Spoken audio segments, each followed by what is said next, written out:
They say nothing is ever lost, and it's true. Let's discover ships frozen in time. The first one is truly fascinating. Here, the Antikythera shipwreck. It's a Greek trading ship from the 1st century BCE. It's located on the east side of the Greek island of Antikythera and at the merging point of the Aegean and Mediterranean seas. Around 2,000 years later, in 1900, a group of Greek sponge divers discovered the wreck. They were going to Tunisia, yet they were forced to find shelter from a storm on a nearby island. Since they couldn't go anywhere due to the storm, they decided to look for sponges until the weather got calmer. One of the divers discovered the shipwreck at depths of around 130 feet. Imagine someone going for a sponge hunt, but getting out to the surface with archaeological treasures. The captain of the sponge boat talked to the Greek officials about what they had found. The officials sent 2 ships to the wreckage. The salvage operation was successful, and discoveries are now in Greece's National Archaeological Museum in Athens. The findings included 3 life-sized marble horses, jewelry, coins, and hundreds of works of art, including a 7-foot-tall Colossus statue of Hercules. Among these treasures, Antikythera ephebe, a bronze statue of a young man, caught more attention. Because the ephebe doesn't comply with any familiar iconographic model, and there are no known copies of his type, he held a spherical object in his hand. Scholars have different theories of who that person could be, but they are not in a consensus yet.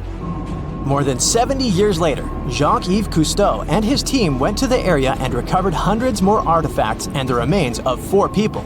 Interestingly, they discovered a complex set of interlocking gears, capable of predicting the movement of the sun, moon, and several planets. The mechanism can also show the times of solar and lunar eclipses years into the future. Think of this Antikythera mechanism as an early computer calendar, to plan significant events like agricultural activities, religious rituals, and Olympic Games. These artifacts found in the Antikythera wreckage are some of the most important findings in modern archaeology. Just the Antikythera mechanism itself has changed our perception of the limits of ancient technology. The mechanism has a sophisticated design and was made over 1,000 years ago. After all these amazing discoveries, experts believe that the wreckage site has remained largely unexplored and is mostly because of its location and the landscape of the seafloor on which the ship rests. The wreck is too deep for scuba divers but too shallow to use something like a submersible. A survey made on the seafloor in 2012 showed evidence of a second wreck about 800 feet to the south. It's clear that this area has a lot to offer humanity. What would happen if those sponge hunters didn't go to the area? Scientists found a shipwreck in Antarctica at the bottom of the Weddell Sea 107 years after it sank. The name of the ship was Endurance, and it was the lost vessel of Antarctic explorer Sir Ernest Shackleton. Scientists who laid eyes on it decades later say it is among the greatest undiscovered shipwrecks ever. That is why they filmed the whole discovery. The video shows the remains of the Endurance and proves it is still in remarkable condition. It has been sitting in 10,000 feet of water for over a century, yet it looks like it sank very recently. So the story goes like this. The ship was crushed by ice and sank in 1915. Shackleton and his crewmates had to escape by themselves in small lifeboats. From then on, it was all about survival. Shackleton imagined to get his crew to safety. Then, the ship sank. Yes, this is a pretty impressive story. But why did scientists prize this ship? Firstly, Shackleton's Imperial Trans-Antarctic Expedition sailed to make the first land crossing of Antarctica. Yes, the crew was trapped in ice, but the intention was important. Secondly, it's about the challenge itself of finding the shipwreck. The Weddell Sea is almost always covered in thick sea ice. The same ice that made the Endurance sink. Getting near the presumed sinking location is super hard, let alone being able to conduct research. Experts of the modern expedition team foresaw the time when the lowest extent of Antarctic sea ice would come using satellite images. They realized that the weather was in their favor to start an expedition. Dr. John Shears said that they have successfully completed the world's most difficult shipwreck search, fighting against constantly shifting sea ice, blizzards, and temperatures decreasing to negative 0.4 degrees Fahrenheit. Yeesh, I can't imagine the worst conditions in Antarctica if these conditions are in their favor. Lastly, look at this. It's timbers. They're very much intact. Plus, you can read the ship's name. It's still visible. Marine archaeologist Menson Bound says that this is the finest wooden shipwreck he has ever discovered. He has 50 years of career experience, so I believe the guy. So how come the wood is not rotten? Dr. Michelle Taylor, a deep-sea polar biologist, said that there has been little wood deterioration because the wood-munching animals are not in this forest-free region of Antarctica. Workers of a coal mine in East Serbia discovered 3 shipwrecks that had been there for at least 1,300 years. The largest shipwreck is an ancient Roman fleet. It's around 50 feet long with a flat bottom. It's estimated that the ship could carry a crew of 30 to 35 people. Looking at its hull, you can see the marks of repairs. Wow, this one had a lengthy career. You know, it gives us insight into more than 1,000 years ago. The 2 smaller vessels, on the other hand, match descriptions of boats used by Slavic groups to attack the Roman frontier. These 2 have been discovered under mud and clay in an ancient riverbed. Apparently, in those times, there was a Roman base in a place called Viminacium City. Interestingly, Viminacium was a provincial capital with an estimated 40,000 inhabitants in the 4th century CE. For comparison, it was even larger than Pompeii. The Kostelach coal mine is a center of hidden gems. Archaeologists had found evidence of ancient human and animal activity here before. For instance, in 2012, experts found bones of at least 5 woolly mammoths, which went extinct about 10,000 years ago. Canadian archaeologists found a ship 150 years after it went missing in the Canadian Arctic waters. This merchant ship is called HMS Investigator. It was purchased in 1848 to search for the explorer Sir John Franklin's ship that got lost in the Northwest Passage expedition. So, HMS Investigator left Britain in 1850 for this rescue operation. The expedition crew, captained by Robert McClure, sailed the Investigator into the water. He realized that he was in the final leg of the Northwest Passage, the sea route across North America. But before he could sail into the Beaufort Sea, the 122-ton ship itself got stuck in the thick ice. The crew spent the winter over the Prince of Wales Strait. The following summer, McClure tried again to sail to the end of the passage, but the ice blocked his way once more. Here, too, the crew was forced to leave the ship. He steered the crew into the Bay of Mercy.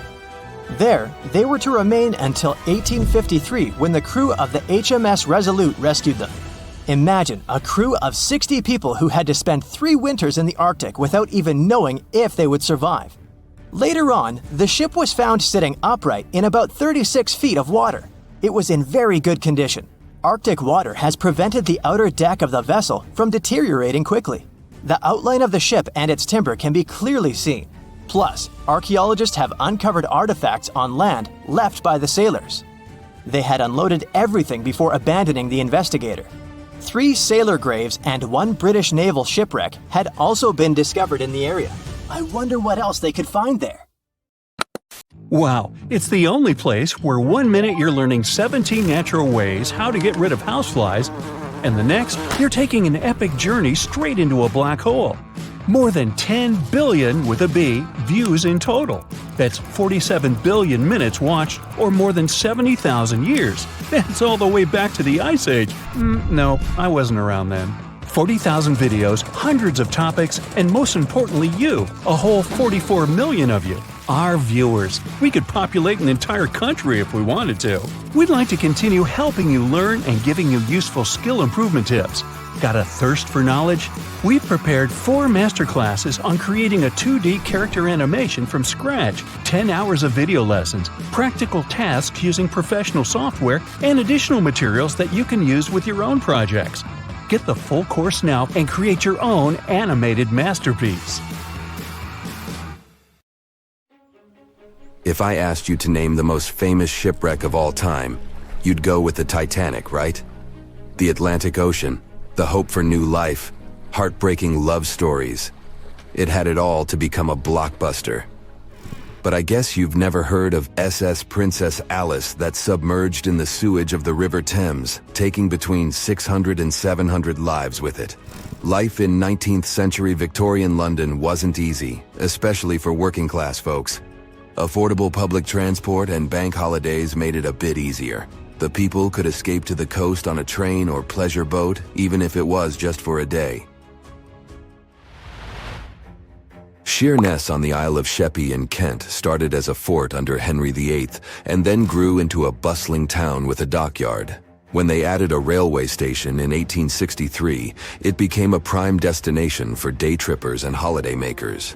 Seaside promenades, charming piers, and a whole bunch of fun stuff to do by the sea. It had it all. A bit inland along the River Thames, you had the Rocherville Gardens. These gardens had archery lawns, bowls, mazes, lakes, cliff walks, and even a floral bazaar. Plus, there was an aviary, a bear pit, and a skeleton of a lost whale that had taken a wrong turn in the Thames. Londoners of the late 19th century could hop on a train or cruise along the Thames by boat, and both options were pretty popular. But on the 3rd of September, 1878, way more people than usual opted for the boat. They chose it over the railroad after a passenger train had collided with goods wagons in Kent, taking the lives of 5 people. The river felt like a safer way to go. One of the ships available for the trip was the SS Princess Alice. The paddle steamer was first launched in 1865 on the west coast of Scotland. Its original name was the Bute, and it was used as a ferry for the passengers of the Wemyss Bay Railway Company. A couple of years later, it was sold and renamed after Queen Victoria's 3rd child. Then, it was sold again and got the nickname the Shah's Boat, as it transported the Shah of Persia up the Thames to Greenwich in 1873. The ship had gone through several alterations in its lifetime. It got new boilers and watertight bulkheads. The Board of Trade had inspected it and marked it safe. In the year of its final voyage, it was officially allowed to carry up to 936 passengers between London and Gravesend in calm water. On the day of the tragedy, Princess Alice was on what was called a moonlight trip downstream from Swan Pier near London Bridge to Sheerness, Kent and back. The trip wasn't expensive, so most of the passengers were from the working class. There was also a musical band aboard to keep the spirits up. The 3rd of September was a bright day, and many families were happy they could catch some final summer sun rays and enjoy fresh sea air. The then owner of the ship, the London Steamboat Company, had several vessels working on the route. The passengers were free to hop on and off different ships. At around 6:30 p.m., after a beautiful day in the open, the SS Princess Alice headed back to Swan Pier. No one kept official lists of passengers, so we'll never know exactly how many people were on board that evening. But they say the steamer was close to its full capacity. As it got darker and cooler, many families decided to stay inside the saloon or in their cabins below. Some stories from the steamer sound like fate. The captain of Princess Alice let his steerer stay at Gravesend and replaced him with one of the passengers. John Ayres was a sailor but had little experience at the Thames or with a vessel like Princess Alice. Alfred Thomas Merriman, a chef from East London, had been offered to work on the steamer at the last moment. He was 30 years old and a father of 4, so he couldn't say no to extra money. At around 7:40 p.m., he was standing on the deck by the saloon door. By that time, Princess Alice had passed Tripcock Point and entered Galleon's Reach. The passengers could see the North Woolwich Pier in the distance. Many of them planned to disembark at that stop. And that's when Merriman noticed a huge ship carrying coal. It was Bywell Castle. This vessel normally carried coal to Africa, but it had just been repainted at a dry dock. Bywell Castle was going to Newcastle to pick up some coal and transport it to Alexandria, Egypt. The ship's captain, Harrison, wasn't too familiar with these waters, so he called in Christopher Dix, a seasoned Thames River pilot, to lend a hand, even though he didn't have to. The ship had a fancy raised forward part below the deck, and Dix couldn't quite see what was in front of him. So, they had a sailor on lookout duty. As they set sail from Millwall at the speed of 5 knots, 5.7 miles per hour, they tried to stick to the middle of the river, but other boats had other plans. When they were approaching Galleon's Reach, Dick spotted Princess Alice's red port light, headed their way, but planning to pass on the right side.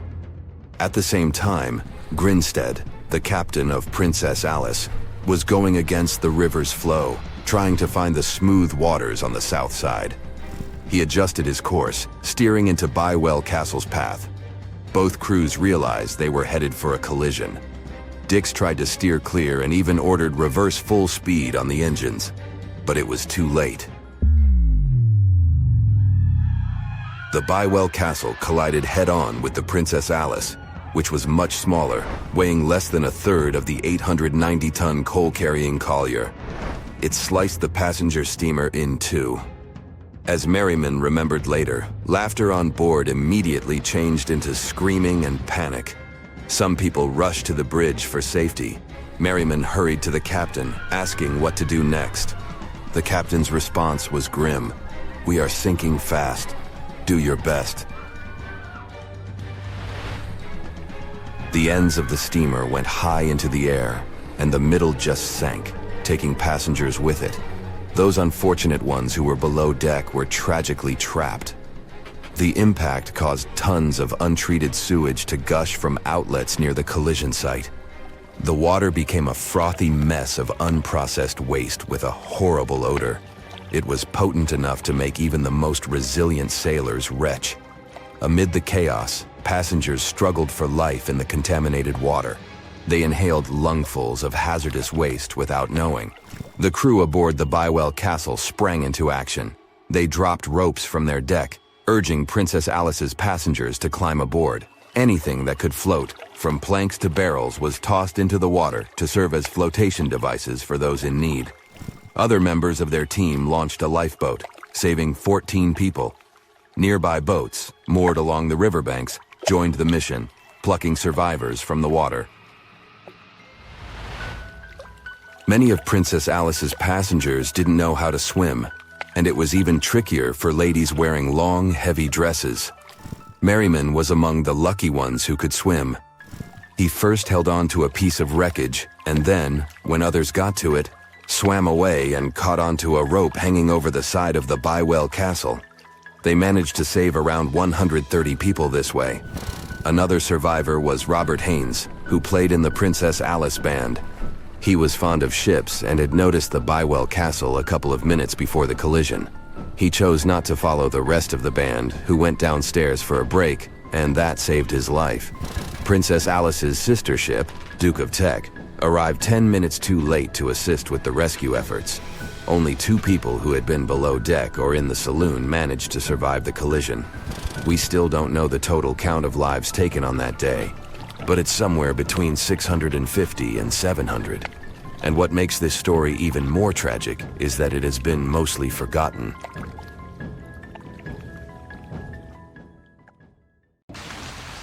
No matter what happens, don't stop!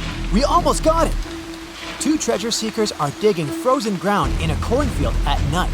It's raining hard, lightning is flashing, but these 2 guys keep working. And now the shovel hits something solid. No way! A treasure chest!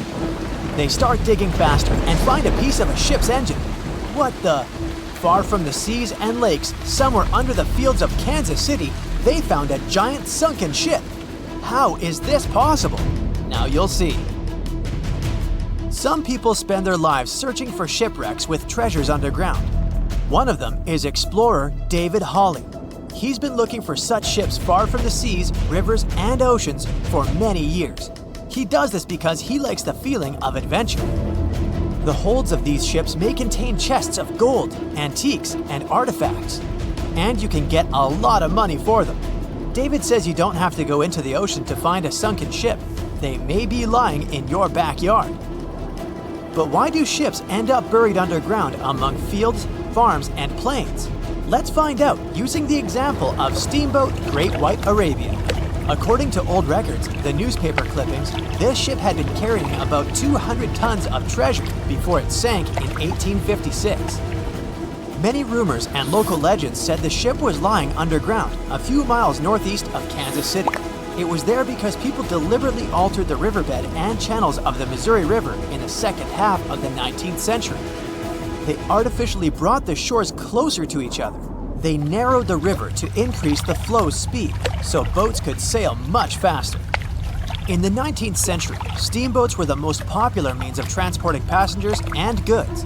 Before railroads, they extended the western border across the Mississippi and Missouri rivers and brought supplies to people. That's why it was so important to increase the speed of their movement.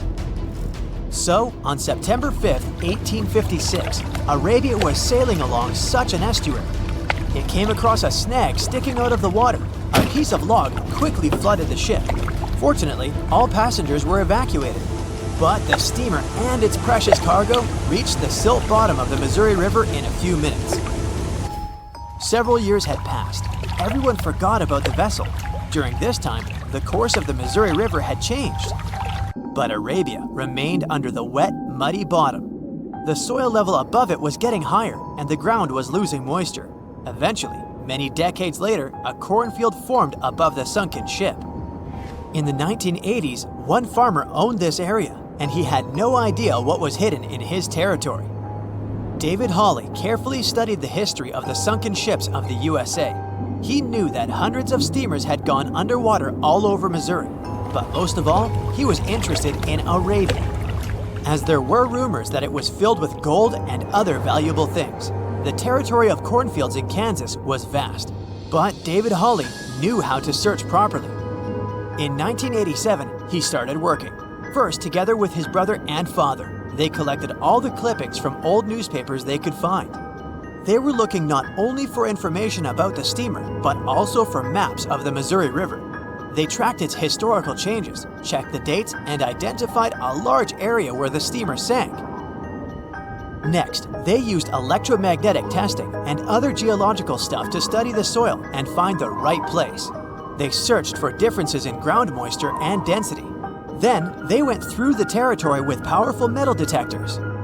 And so, by the fall of 1988, they had determined the location of the steamer. Arabia was the size of a football field.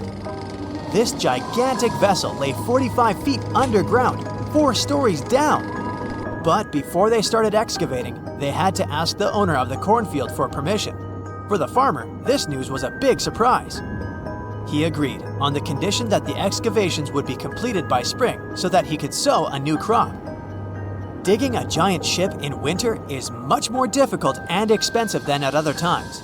It includes additional equipment, electricity, and heating costs. The team worked day and night. They financed the excavations out of their own pocket. Each invested more than $10,000 and took out a bank loan. Finally, they noticed the first details of the ship. The shovels hit the huge engine boilers and the deck. The goal had been achieved. Most of the cargo lying inside the sunken ships is covered with rust, shells, mud, and is badly damaged. The contents of Arabia were in excellent condition, considering that the ship had sunk 130 years prior. Unfortunately, they didn't find the chests of gold. Still, they got several tons of other valuable cargo, household items of people who lived in the middle of the 19th century. It was a time capsule. The ship was carrying supplies for hundreds and thousands of people, and all these things were perfectly preserved. For example, they could clearly see the brand stamp Goodyear Rubber Company on one rubber shoe. The longer the excavations continued, the more things David and his team found. In the barrels, they found plates from the 19th century. They were intact and usable. Also, there were clean clothes, thousands of pairs of shoes, harpoons, frying pans, and umbrellas. The ship was carrying cargo to supply about 16 small towns. Yes, it's not gold, but such artifacts are also precious. The contents of the ship could be worth millions. However, the crew wasn't going to sell these things. They made a museum on the site of a former fruit market in Kansas City. If you go there, you will immediately feel like you're in a department store of the 19th century. There are thousands of items in good condition. Even the matches here are dry enough to light up. It took David many years to present the entire collection from the steamship. He values each of the items and doesn't want to sell them. Anyone can come here, pay for a ticket, and find themselves in the past. Who knows, maybe there's an old ship hidden in your backyard too. Geologists found an older vessel in the hot desert of Namibia in 2008. This ship sailed back in the days when pirates scared sailors on the seas, and now it's inside a dried-up lagoon. The ship sailed from Lisbon in 1533 and disappeared with the crew near a small diamond mining town. After almost 500 years, the hull had been badly damaged. Only the carcass of the ship remained, but the treasure hidden inside the vessel stayed intact. They carefully studied the boat for a long time, trying not to ruin anything. And then, 5 days later, they found a big old chest in the hold. Carefully opening it, they found gold coins there. Thus, the cost of the ship was estimated at about $10 million. The exact cause of the shipwreck is unknown, but experts believe the ship was destroyed by heavy cargo and bad weather. It went to the bottom of a lagoon that later became a desert. Some find an airplane in their backyard, others discover a ship, and one man found a passage to an ancient secret city in his house. This happened in Turkey in 1963. The owners of the building decided to make repairs.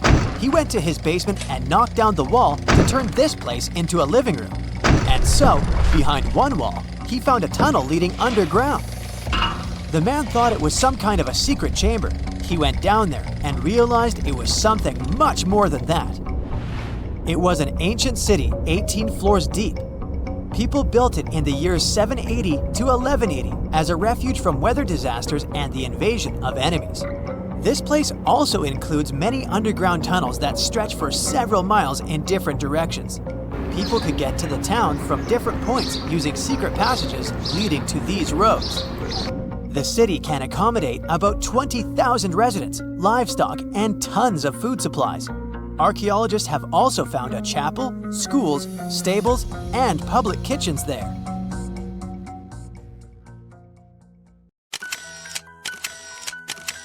At the beginning of the 20th century, somewhere off the coast of West Africa, a German steamship was leaving the port. Suddenly, the weather got worse, and the vessel entered a thick fog. The sailors ran aground on a sandbank close to the shore. Luckily, no one was hurt, and they were even able to save their precious cargo. But the ship was stuck in the sand for good. And it was not alone there. Nearly the entire length of the western coast of Namibia is called Skeleton Coast. If the name sounds scary, that's because it is. This 976-mile-long beach line is among the most dangerous places on Earth. The local Bushman tribes believe that their supreme deity made this land when it was angry. The Portuguese were the first Europeans to set foot in Namibia in the 15th century. And yep, they didn't like Skeleton Coast either. Portuguese explorers thought this land presented the gates to the underworld. This is the place where the Namib Desert meets the Atlantic Ocean. It might be dangerous, but it's actually beautiful. Plus, it's a UNESCO World Heritage Site. If Skeleton Coast had a PR manager, they would quit on the first day on the job. The area is not exactly tourist-friendly because of its geography and history. Beneath the sand and the waves, there is a secret ocean currently lurking for unsuspecting sailors. It's called Benguela Current. It flows towards the north along the coast of southern Africa. This part of the Atlantic is rich in marine life, but the current's land neighbor isn't that happy with the deal. This arid climate created the Namib Desert, one of the driest regions on Earth. And that marine life I just mentioned? It's sharks. 11 species of them to be exact. And yes, the great white decides to pop by once in a while. So far, we've got a desert landscape, strong currents, and sharks. Not a place for a beachside resort, definitely. But if someone ends up on Skeleton Coast, will they know they're in danger? Don't worry, they will. The beach is littered with wrecks of all sizes and shapes.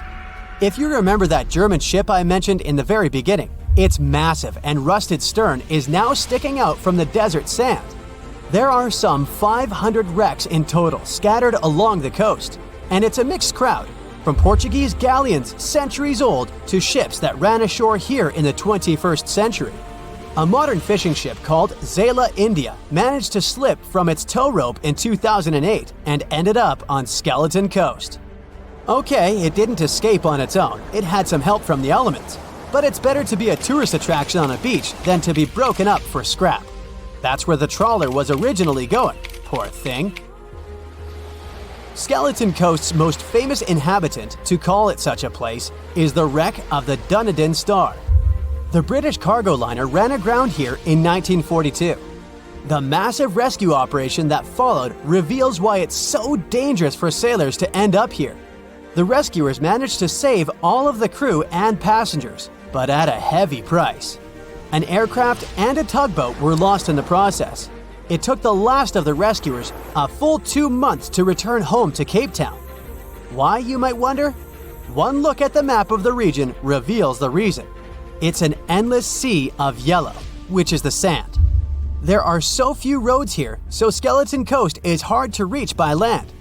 There are also legal obstacles. You need a special permit to drive into the area.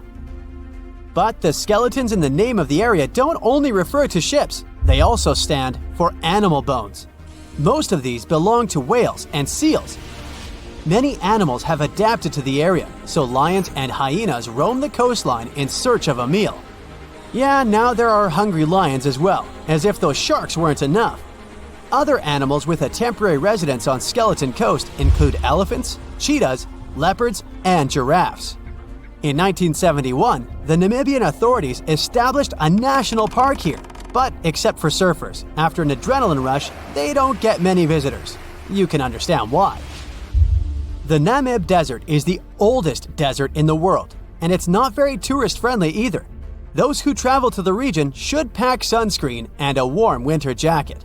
A weird combo, right?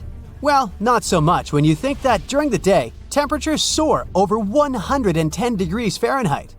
At night, the air temperature drops below freezing. What a climate roller coaster! And that's not the final danger. Yep, there's more. Remember how that German ship got lost in thick fog? Yeah, it wasn't a one-off event. Because of the region's climate, fog shows up frequently. Sailors should cover their ears now, but this fog is actually good for wildlife. This is their only source of water in the Namib Desert.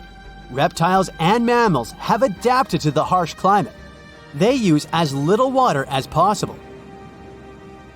Shifting sands, thick fog, strong currents, lions, and sharks. Not the stuff you would put in a tourist booklet, but Skeleton Coast isn't the only beach on Earth you wouldn't want to spend your vacation on. I will take you to Cape Tribulation in Australia. The area covers some 48 square miles in the northwestern part of the continent. And no, the area is not as dry as Skeleton Coast. It's part of the Daintree rainforest. You could say that here, it is the rainforest, not the desert that meets the ocean. The beach at Cape Tribulation is straight from a postcard. But looks can be deceiving. Australia? Probably sharks. No, crocodiles are out here to get you if you decide to go for a dip in the sea. There are saltwater crocodiles that the locals call salties. Well, that's a cute nickname for such a dangerous reptile. And it's not just them. The wildlife seems to have a beef with visitors. From October to June, the waters around Cape Tribulation are full of box jellyfish. Their venom affects the human cardiovascular system. When touched by a jellyfish out at sea, swimmers won't have enough time to reach land for help. Vinegar helps neutralize the sting, so you might want to keep a spare bottle in your luggage. Crocodiles and jellyfish sound dangerous, but there's one more animal you should look after. It's the wild boar. It might sound funny, but you won't laugh when you're being chased by one of these across the beach. 21 million wild boars live in Australia. They're mostly active at night, making it even more dangerous if they charge at you. The best defense is running in circles. Wild boars can't cut corners well. That's probably why we don't see many of them taking up careers as race drivers. Cape Tribulation has one last danger installed for you, and it's not an animal. Out here, even the trees are plotting against visitors. The stinging tree got its name for a reason. If you try to pick one of its beautiful red berries, it'll fight back. Its prickles are like tiny glass shards. The less than pleasant effect on your skin will last for a month. Then there is this wait-a-while bush. Who keeps naming them like this? This long vine has spikes that grab hold and just don't let go. They are so strong, they can pull a human off a horse. You'll have to wait for someone to come by and save you from this thorny grabber. If you are about to cross this Australian beach from the vacation list, hold on for a second. Tourism is booming here. The local authorities have restricted access to all of the danger zones. Visitors go swimming in dreamy water holes that are surrounded by lush vegetation. There are even ropes to swing from. Now, that's a beach you can finally relax on. There's a ship drifting somewhere in the ocean without a crew. The last time someone saw it was over 50 years ago. Its story reminds of that of the Flying Dutchman, a ship that's bound to sail forever and bring disaster to whoever sees it at sea. At least the legend says so. Unlike the Flying Dutchman, the SS Baychimo was definitely real and built for a German company in Hamburg and began as an ordinary cargo ship. It was trading supplies between Hamburg and Sweden in the Baltic Sea starting from 1914. It had a strong steam engine and a hull made of steel. A few years later, it became British property. Then, in the 1920s, a Canadian company purchased it for around $18,000, a huge amount of money back then. The new owner, the Hudson's Bay Company, was actively using the ship for several years. They would often send it on voyages from its home port in Scotland to Siberia, Alaska, the Yukon, and the Northwest Territories. It also passed through the Panama Canal and even the Suez Canal, with fur pelts for sale on board. Sometimes it would also transport passengers. It had completed 9 successful voyages before this strip of good luck came to an end. Starting from the 1930s, SS Baychimo would have trouble with ice and storms. When it first got trapped in ice in October of 1931, some of the crew managed to escape to Alaska. 15 of 22 sailors decided to stay with their vessel and try to save it. They had furs and other valuable cargo worth around $58,000 aboard. The company sent them supplies to survive the winter. They set camp near the ship out of the hatches, tarpaulins, and other materials, and offloaded the cargo. At the end of November, a blizzard rushed through the area, and it seemed like it had taken the ship with it. The ice platform had survived, but the ship broke free. Some of the crew members were sure it had sunk. But soon after, they heard from one of the locals who had spotted their ship around 45 miles away from their camp. The crew moved on with their lives, and the ship started its journey as a runaway vessel. People would spot SS Baychimo once a year or so, all the way until 1965. It was mostly spotted off the coast of Alaska. A man going to Nome with his sled dog, along with prospectors, explorers, and treasure hunters, all claimed to have seen SS Baychimo. Someone tried to board it and take it to port, but ended up stranded on it for days because of horrible weather. Others got luckier and managed to take a whaleboat, some furniture, and other valuables from the vessel. Those who got close to the ship saw that it was damaged and missing the propeller. Still, it stayed afloat without a crew for at least 38 years and became the longest sailing ghost ship in history. In 2006, the Alaskan authorities started a project to solve the mystery of this ghost ship of the Arctic and finally find SS Baychimo, either still above or below the water. So far, the project has not been a success. SS Baychimo remains one of the estimated 4,000 ships that have disappeared off Alaskan shores. If the legend of the 17th century isn't lying, this ghost ship could be sailing somewhere along the Flying Dutchman. It belonged to the Dutch East India Company. Its captain managed to do the impossible for that time and sailed from Holland to Indonesia in only 3 months. They said he was flying over the sea, and some evil tongues explained that he had made a deal with evil forces to achieve that. Once the ship was sailing back home, its captain and crew disappeared without a trace. There are many versions of what happened to it. One of the first ones said it had tried to enter port at the Cape of Good Hope, got in a terrible storm, and sank as there was no captain to save it. Another legend says the captain had refused to obey the skies to let the ship sink during the storm. A scary life form then struck the boat and the crew, and it was condemned to forever wander without rest. Many sailors claim to have spotted the wandering Dutchman. The Duke of York, who was to become King of England, mentioned having seen it in Australian waters. Right after spotting the ship, the man who saw it first fell from the top of the mast and didn't survive. There were more encounters with this legendary ship up to the middle of the 20th century. Ships would nearly collide with it as the Flying Dutchman jumped out of the blue. Scientists have a more logical explanation for this mystery: Fata Morgana, not to be confused with Hakuna Matata. Now, when you're out at sea on a hot day and the air is all wavy, it feels like when you look at the road on a scorching summer day. That's because of something called atmospheric refraction. When light passes through different layers of air with different temperatures and densities, it bends and twists. Sometimes, under certain conditions, this bending of light can create really bizarre optical illusions over the ocean, like sightings of the Flying Dutchman. The Fata Morgana phenomenon can make distant objects appear distorted, stretched, or even lifted above the horizon.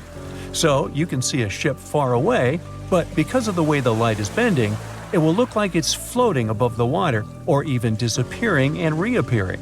A Fata Morgana is most commonly seen in polar regions, especially over large sheets of ice that have a uniform low temperature. But you can see it anywhere, even in deserts and over lakes on hot days. The first stories about ghost ships go all the way back to ancient Greek and Roman mythology. One of the most famous ghost ships in history is the Mary Celeste. This brigantine was traveling from New York City to Genoa and was fully stocked with provisions, but missing a crew when it was discovered in the Atlantic Ocean in 1872. The crew's personal belongings were also there, completely undisturbed. The final entry in their log was made 10 days earlier. We still don't know what happened to its crew, and the ship has inspired many spooky stories and legends. The Lady Lovibond was another legendary schooner that is believed to have been wrecked off the coast of Kent in the middle of the 18th century. The story tells that the ship's captain, Simon Reed, had just got married and took his bride on board for a celebratory cruise, despite the superstition that it could bring bad luck.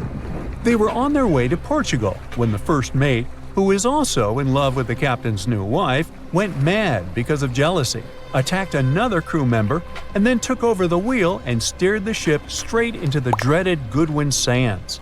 No one aboard survived, and the schooner is said to reappear as a ghost vessel every 50 years.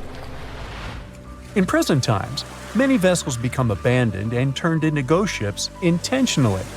There are thousands of them floating in U.S. rivers, lakes, channels, and coastal waters. Some people lose their boats in storms and other extreme weather.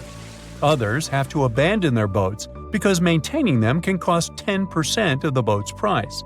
Plus, docking a vessel can add up to several $1,000s every year. Most boats have been made of fiberglass, so an owner can't just recycle them as scrap metal.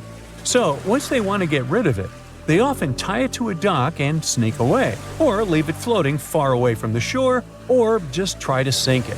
When ghost ships sink in shallow waters, they can cause damage to coral reefs, mangroves, marshlands, oyster habitats, and wetlands.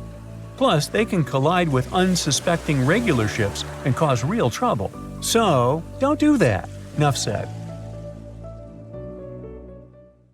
What is a boat doing in the middle of a desert? You would expect to find a seagoing vessel closer to shore. This is the question archaeologists have been asking for decades. In 1988, there was a storm near one of the most important archaeological sites in ancient Egypt. A wooden structure emerged from the sand. It was hollowed out by termites. Scientists were determined to solve its mystery. In 2000, they began excavating the site near Abydos, Ubidos. An American team of experts soon discovered a boat that was 70 feet long, and it wasn't alone.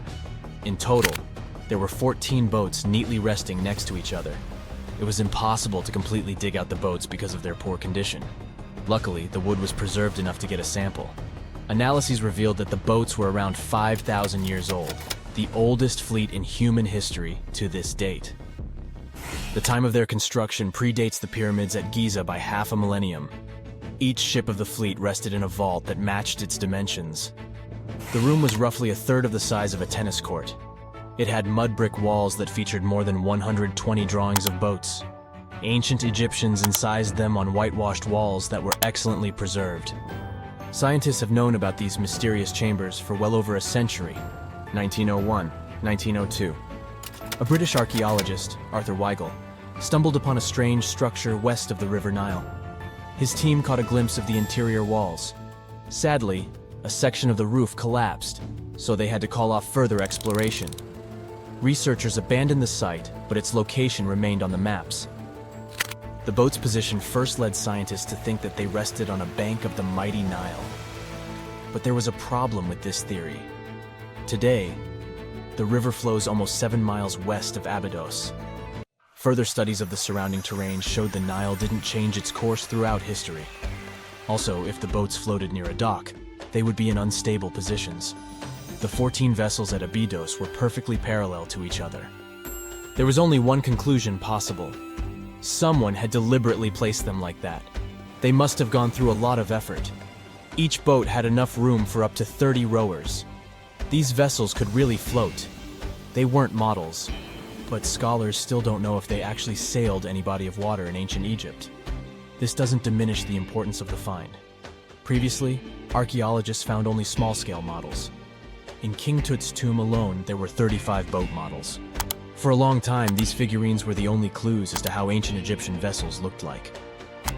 The boat's design confirms that they were the real deal. They are the earliest surviving examples of something called built boats. Ancient people constructed primitive vessels by hollowing out large tree trunks. The alternative was reed that was tied together to form a raft. The boats at Abydos had planks tied together. This was a major breakthrough in shipbuilding. During their lifetime, the boats must have seemed impressive. Timber was a valuable commodity at the time. There was no wood in the desert. Cedar had to be imported from Lebanon. The only person who could afford such luxury was the pharaoh. Studying the area around the ancient fleet provided more answers. Scientists discovered a mud brick structure where Egyptians worshipped the pharaoh. Its approximate date of construction matches that of the wooden boats. The same bricks out of which this building was made were used to encase the fleet. At the time of their construction, the rooms they were stored in had a ceiling. That's the section that archaeologists stumbled upon in the early 20th century. Just like mummies and coffins, these marvelous ships rested inside splendid vaults. The exterior of these rooms was also impressive. The outer walls originally had a plaster of white limestone. It reflected sunlight.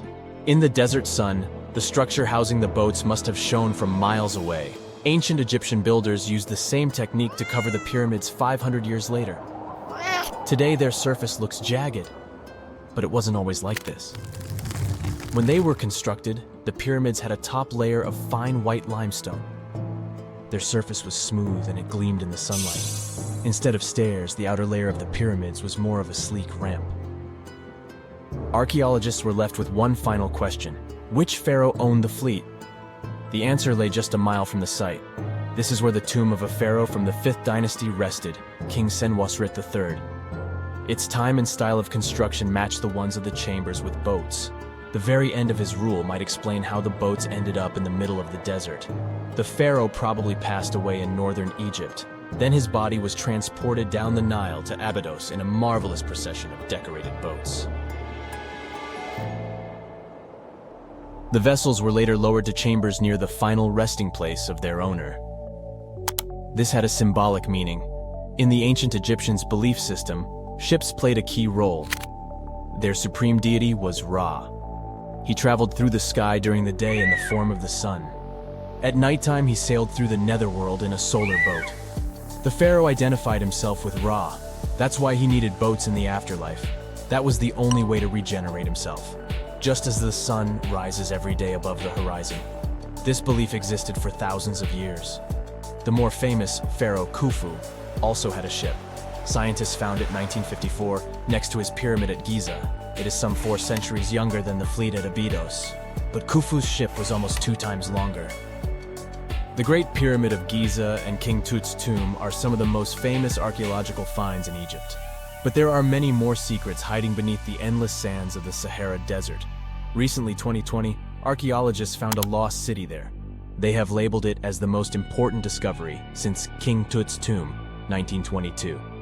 The city of Aten is some 3,000 years old. Historians hope it will give them a unique insight into the everyday life of ancient Egyptians. The famous archaeologist and Egyptologist Zahi Hawass proclaimed the site a lost golden city. Aten sits some 300 miles south of Egypt's capital, Cairo. It is close to the famous Valley of the Kings. Archaeologists first found sections of mud brick walls that spread out in all directions. They discovered complete rooms with tools of everyday life inside. The research team unearthed a bakery, a residential neighborhood, and an administrative district. They all date back to the time when the Egyptian civilization was the wealthiest in its long history. They were also the first to make objects from iron. In 1911, scientists found a set of iron beads near a village in Lower Egypt, El Girza. These are the earliest known iron artifacts. The discovery is literally out of this world. Ancient people made them by beating into shape a piece of a meteorite. The 9 beads were once part of an ornate necklace. They are now blackened and corroded, which is perfectly normal for a piece of jewelry that is over 5,000 years old. They consist of an iron-nickel alloy. Researchers were impressed by the skill of ancient jewelers who processed the beads. Their craftsmanship is more impressive when you think that they didn't know the stellar origins of the material. The Great Pyramid of Giza also has a remarkable feature. An international research group investigated the electromagnetic response of the structure to radio waves. They found that the pyramid has the ability to concentrate electromagnetic energy inside it. This occurred inside its chambers as well as under the pyramid's base. It contains an underground, unfinished chamber. It seems that the electromagnetic response is connected with the properties of limestone, the Great Pyramid's main building material. The research results might have a practical application. The way solar cells and nanosensors function could be improved by this remarkable find. A ship is traveling across the Atlantic Ocean when a storm starts. At first, the situation doesn't seem to be very bad, but soon, people on board the ship realize that the storm is intensifying. Waves are huge, and nothing can save the ship. It's starting to sink. On board, there's only one lifeboat. Sadly, it can only hold one person. The captain is in a terrible situation. He needs to decide which passenger can be given a chance to survive. Besides the captain, there are 8 people on board. Some of them seem to be lovely. Others look like villains. But you might not know the truth until it's too late. The first passenger is Alex, a 28-year-old talented artist. He's just had his first international exhibition and is boasting about that left and right. He claims to dream of inspiring the world with his art, but did I mention it's his shy twin brother who painted those masterpieces? And Alex just steals his shine? Next is 23-year-old Maria, who's 8 months pregnant. She's quite spoiled, often behaves unreasonably, and treats the staff on board badly.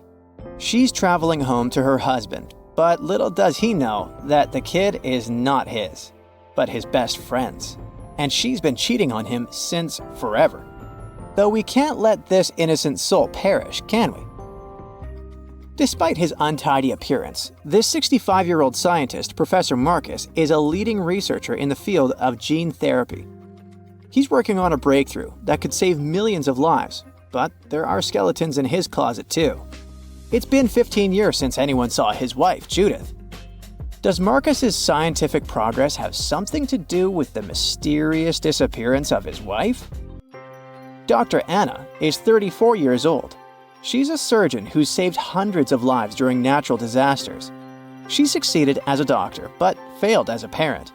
Her 3 daughters live with their dad and don't want to hear anything about their mother. 78-year-old Teresa is a widow whose family gave up on her because of her bad temper. She's traveling for the last time in her life to visit her late husband's grave.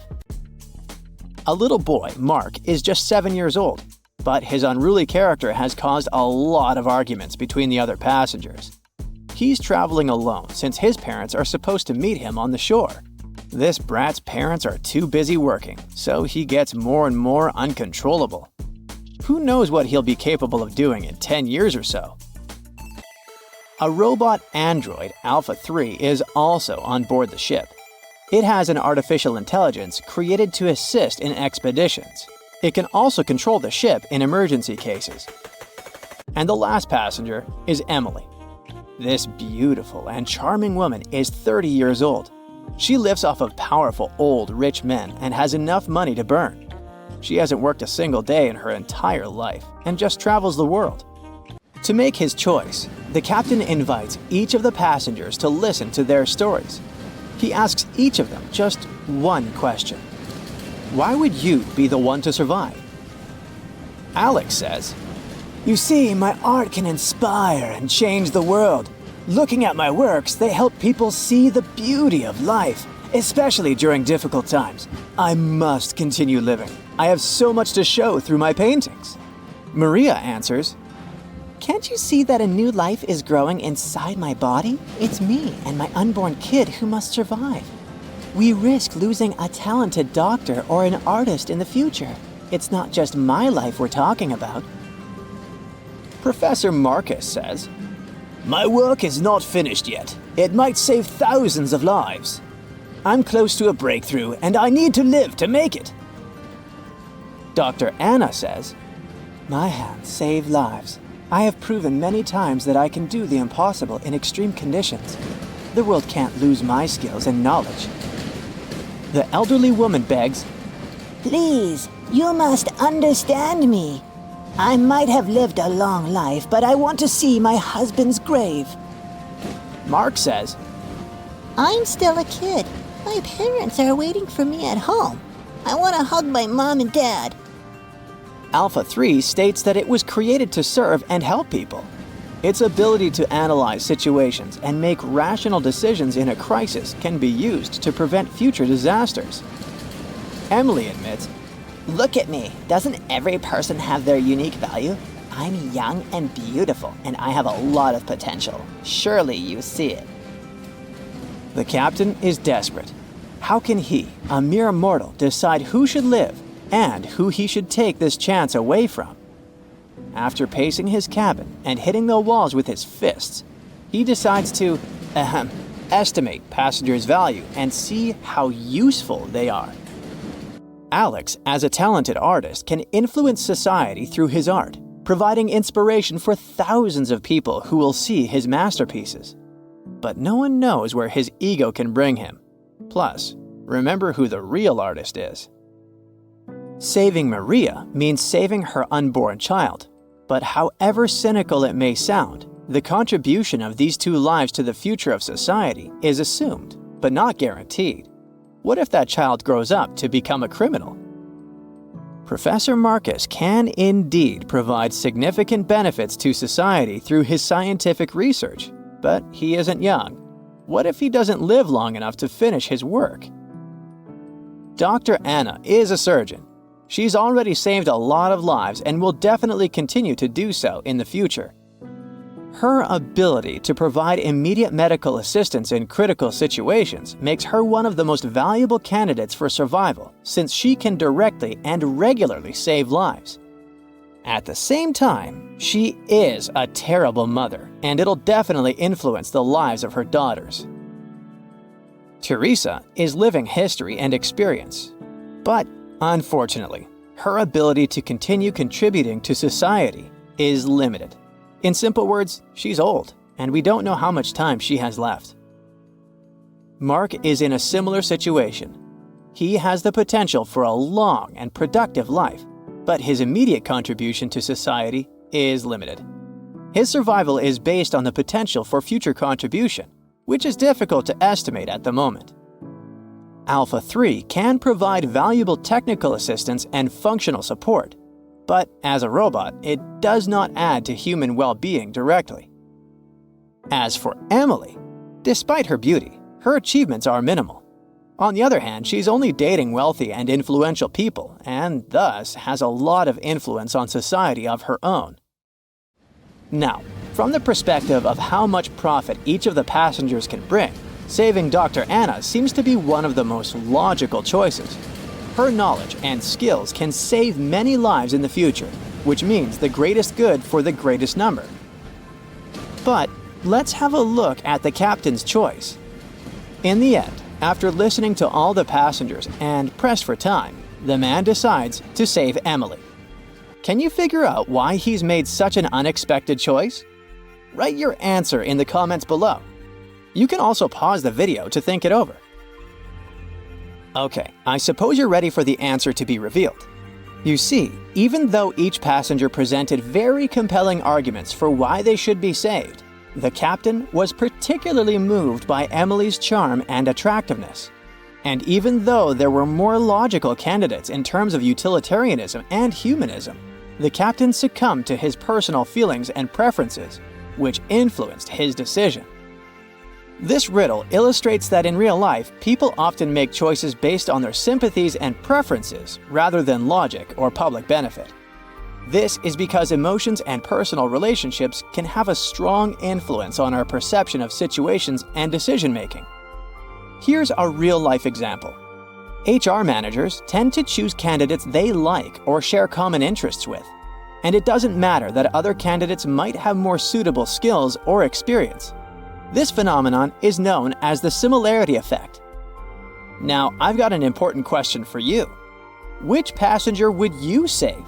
Share your choice in the comments. But I'd like to remind you that there is no correct answer.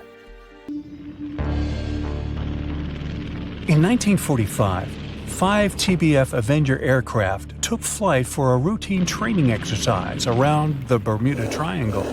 In the middle of the exercise, the planes were struck by intense rain and heavy winds, despite the clear weather forecast. The pilots became extremely disoriented and radioed the base to report that their navigational equipment had stopped working. The last thing the base heard was, "When the first plane drops below 10 gallons, we'll all go down together," and then static. The 5 planes and their 14 crew members were never seen or heard from again. On his very first voyage to the New World in 1492, Christopher Columbus sailed through the Bermuda Triangle. Columbus reported that one night when he was on the deck of the ship, he noticed a giant light appear in the distance, unlike anything he had ever seen before. Columbus looked at his compass for direction, and it gave off erratic readings. You might have noticed that the Bermuda Triangle doesn't appear on any world map. This is because official institutions refuse to acknowledge that the area actually exists. A popular theory suggests that rogue waves are responsible for the many disappearances. Rogue waves are called extreme storm waves by scientists. They occur when different weather patterns take place at the same time and cause large, unexpected waves. Witnesses say that the waves look like giant walls of water. These waves could explain why ships go down fast and without leaving any trace. The Bermuda Triangle is home to some pretty intense and unexpected weather. Storms build up quickly and unexpectedly, then disappear soon after. If you blink, you might miss it. This could explain why few distress signals are issued. Pilots and sailors never saw the weather coming. No one knows exactly how many ships and planes have disappeared in the Bermuda Triangle. The rough estimate is 50 ships and 20 planes. Most of the time, the disappearances had no explanation and no wreckage has ever been left behind. Another bizarre theory trying to solve the Bermuda Triangle mystery comes from Charlie Berlitz. He insists that the area is home to the lost city of Atlantis. The missing ships and planes and malfunctioning equipment, according to him, were all caused by rays of energy let out by the special energy crystals that power Atlantis. While this sounds silly, Berlitz's theory was convincing enough that over 20 million people bought his book worldwide. In the year 1800, a large sailing vessel called the USS Pickering departed from the U.S. on its way to the West Indies. The ship sailed into the Bermuda Triangle along with its 90-man crew and was never heard from again. The USS Pickering was the first ever confirmed ship to vanish in the Bermuda Triangle. It's believed that the ship was taken out by a storm, but because no wreckage was ever found, we'll never know for sure. When the TBF Avenger planes went missing, a massive search operation was conducted. Boats and planes searched the Bermuda Triangle for any signs of the aircraft. One of the boats searching was a PBM-5 Mariner airboat. The airboat took flight at 7:27 p.m. and called in a routine radio message 3 minutes later. Then, it was never heard from again. No trace was ever found of the rescue airboat or the 5 Avenger aircraft. An enormous investigation was launched into the disappearance of all these vehicles, but nothing was ever discovered. This particular area of the ocean is one of the most heavily traveled shipping routes in the world. Some skeptics believe that this fact solves the mystery. Statistically, the busier the area, the higher the frequency of accidents and disappearances. While this makes sense, it's not the frequency of disappearances that's responsible for the mystery of the Bermuda Triangle. It's the lack of explanation or wreckage found. On the ocean floor, decomposing organisms let off large concentrations of methane gas that gets trapped under the water. This gas can build up until, boom, it ruptures. The gas surges up to the surface and erupts. If a ship was in the area of one of these ruptures, the water would become much less dense and cause the ship to sink rapidly and without warning. Scientists believe this could be the cause of the many disappearances in the Bermuda Triangle. While this theory makes a lot of sense, it doesn't seem too likely. The U.S. Geological Survey has stated that no large releases of gas are believed to have occurred in this area for the past 15,000 years. The ocean floor is made of rocks containing a lot of magnetite. It's more like iron. Magnetic fields react to high concentrations of magnetite on the ocean floor, which may start a sort of conflict between the two. It can often lead to various weather anomalies and, as a result, navigation issues. And, naturally, any changes in the ocean floor or the Earth's magnetic fields influence the Bermuda Triangle a lot. Since the magnetic field is constantly moving, it might be also taking the Bermuda Triangle with it. Now that people know where the triangle is, it's easy to avoid it. It supposedly moves eastward together with the magnetic poles, but scientists still can't answer where exactly it will be in a couple of years. Some people blame all the disasters on the extraterrestrial paranormal activity. Others suppose it's all about raging natural phenomena. There's another triangle in Lake Michigan. Just like the one near Bermuda, the Michigan Triangle got its shady reputation for some disappearances. The first recorded one dates back to 1679. A large vessel, one of the largest of that time, set out on an expedition. Yet once it got in the sinister triangle, it never came back. Much later, an aircraft disappeared in this triangle. The skies are usually very clear there, but back in 1883, some people witnessed abnormal things in the area. Some claim to have seen large blocks of ice falling from the skies, and the crew even managed to save one as hard proof. Meanwhile, the Pacific Ocean Mystery Area is another sinister triangle. Off the south coast of Japan, not far away from Tokyo, there's a sea where plenty of ships met their doom, disappearing without a trace in these waters. They call it the Devil's Triangle. Some scientists believe the cause of anomalies is the environmental changes. Also, there's a really high concentration of methane hydrates on the bottom of the ocean in the Pacific Triangle area. You're deviating from your original course and sailing in the wrong direction. There's the Caribbean Sea near the triangle, peppered with small islands. The seafloor here isn't deep. The ship can get in shallow waters. And now the ship is stuck on a shoal, and you have no idea where you are. If this were the 21st century, the ship's captain would be able to reach the shore using GPS and other modern navigation. But the most interesting thing is that the compass would work correctly this time, since the magnetic North Pole hasn't already coincided with the true one for a long time in the territory of the Bermuda Triangle. The agonic line is somewhere far away from here. There are no problems with navigation now, but for some reason, this is where ships disappear. In fact, not just here. Throughout the Atlantic Ocean, there are places where many more ships were gone. The Bermuda Triangle is not even in the top 10 of such places.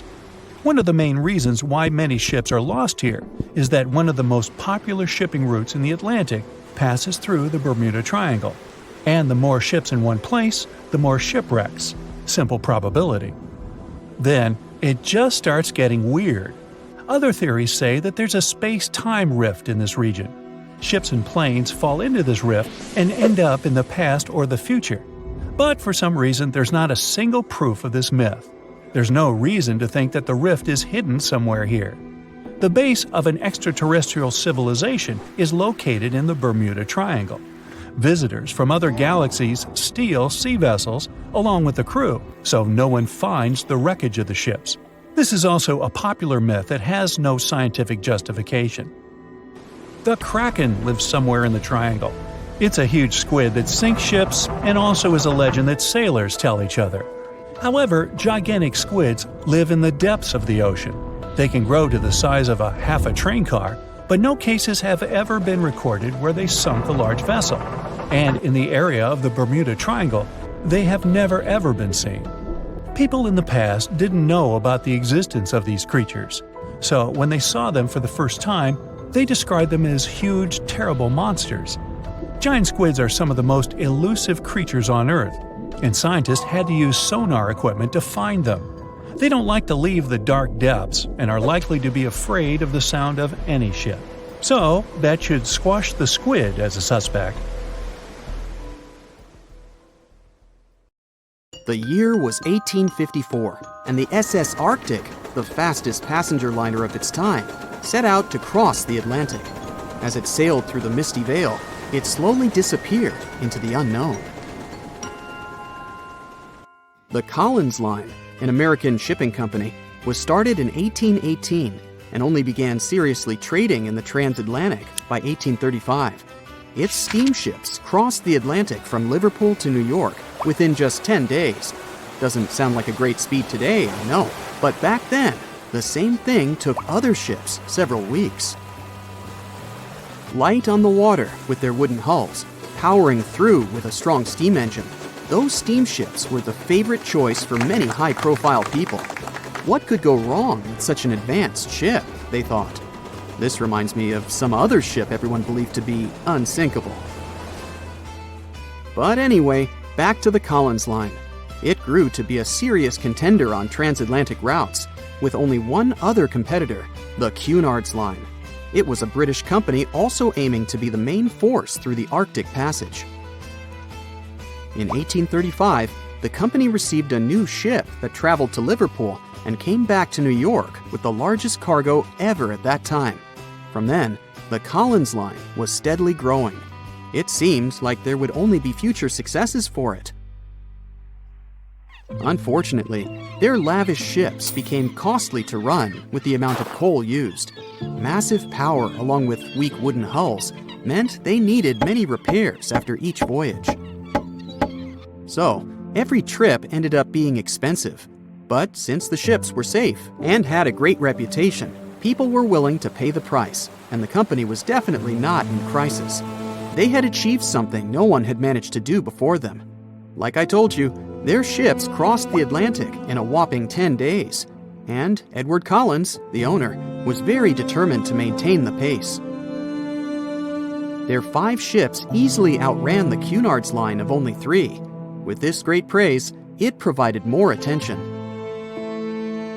Though the Cunard's ships were slower with their iron hulls, they believed there was still profit, regardless of how slowly they sailed. Among Collins' ships, the Arctic, the third of them to be launched, was the largest, reaching 284 feet long, with 2 side-lever steam engines, each with 1,000 horsepower. The paddle wheels made 16 revolutions a minute when at full speed. At the time of its launch, the press called it the most stupendous vessel ever constructed in the United States. But glamour and fame couldn't avoid what would come next. On the 27th of September, the Arctic was on its journey from Liverpool to New York, continuing a speed pace through the thick fog. It's possible that by that moment, after 4 years of record-breaking trips, the crew became overconfident with their sailing and the ship. Going only 50 miles from Newfoundland, they carelessly continued through the fog with no radio contact, sonar, or any other form of identifying objects, equipped only with Morse code. A smaller ship, the SS Vesta, which operated as a fishing vessel, often worked around Newfoundland. It was passing through the same path as the Arctic and crashed into its side. Shocked by the collision, the captain of the Arctic offered help to the much smaller Vesta, but it was soon clear that the damage that seemed minor on the Arctic was far worse. Beneath the waterline, a hole was letting water into the hull. The cost of the much faster wooden hull now seemed less valuable. They steered toward land, trying to plug the holes, but they weren't doing so well, and the seawater continued to pour in, filling up higher and pushing the ship down.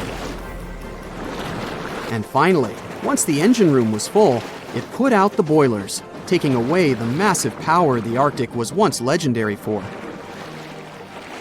They moved slowly until coming to a complete stop.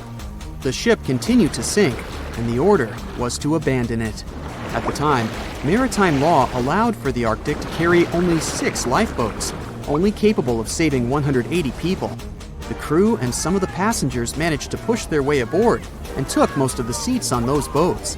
Things were pretty wild, and everyone forgot about their manners, not letting the ladies and the youngest ones board first. It took 4 hours for the Arctic to sink. 150 crew and 250 passengers were on board. Those that weren't able to find a lifeboat made a desperate attempt to build their own rafts from parts of the ship. 2 days later, only 3 boats made it safely to the shore. The other 3 were never found. Believe it or not, the rescue party also saved some people that had been clinging to the wreckage for 2 days. Unlike the crew, the captain went down with the Arctic, but amazingly survived. He would be only one of 85 people that made it out of the 400 on board. When the news arrived 2 weeks later, the public responded with great sadness to the losses. Great anger soon followed towards the poor safety measures in the crew. The press published demands to change the laws for more lifeboats. It only made sense to have enough for every person on board a ship. But they ignored those requests. This neglect would lead to more disasters in the future. Enough lifeboats would only come into maritime law some 60 years later, after the disaster of the Titanic. Edward Cullen's wife and 2 children were also aboard the ship and didn't return. He was heartbroken, but didn't stop running his business. The Collins line still had a reputation to uphold, the biggest, fastest, and most luxurious on the Atlantic. Edward Collins would now build an even better ship than any other. It was named the Adriatic, and it was the largest ship in the world, 354 feet long. With 2 alternating steam engines that had never been built of this size. These steam engines at the time were at the height of engineering, though today you can only see them in models and toys. With the new addition of 2 masts, the Adriatic would also be able to sail if needed. Luckily, they made some lessons from the disaster of the Arctic. But before their new ship, the Adriatic, was built, another disaster had occurred. The sister ship of the Arctic had also sunk. They believe this second ship was desperate to stay in front of the Cunard's line and hit an iceberg somewhere during the race. This weird contest took the lives of 141 people. The desperation of Collins and his weakly built hulls pushed the company towards bankruptcy in 1858. The newly built Adriatic, costing over $1 million, had only made 1 voyage in the end. And even that voyage was considered a disaster. The ship collided with a tugboat. It still managed to finish its maiden voyage at a suitable time. After the company had gone bankrupt, they had to sell the ship for only $50,000. They removed the great giant engines, replacing them with only sails. Although it was once the greatest ship on the high seas, it was only 30 years later until it was abandoned, labeled irreparable, and anchored in a river. The other remaining ships were also sold and only used for parts. Edward Collins left the industry altogether, seeking work on dry land instead. As the Collins line was no longer in the mix, the Cunards would grow in strength. Without competition, they would win the Blue Ribbon for the next 30 years, and 180 years later, after producing hundreds of ships. They still have a constant presence on the seas as they provide transatlantic crossings, world voyages, and leisure cruises. To this day, The Cunard Line is the only one to run ships between Europe and America, and it's great proof that it's not always the fastest that's the best. Thick fog is rising over the ocean as the sun is slowly sinking towards the horizon.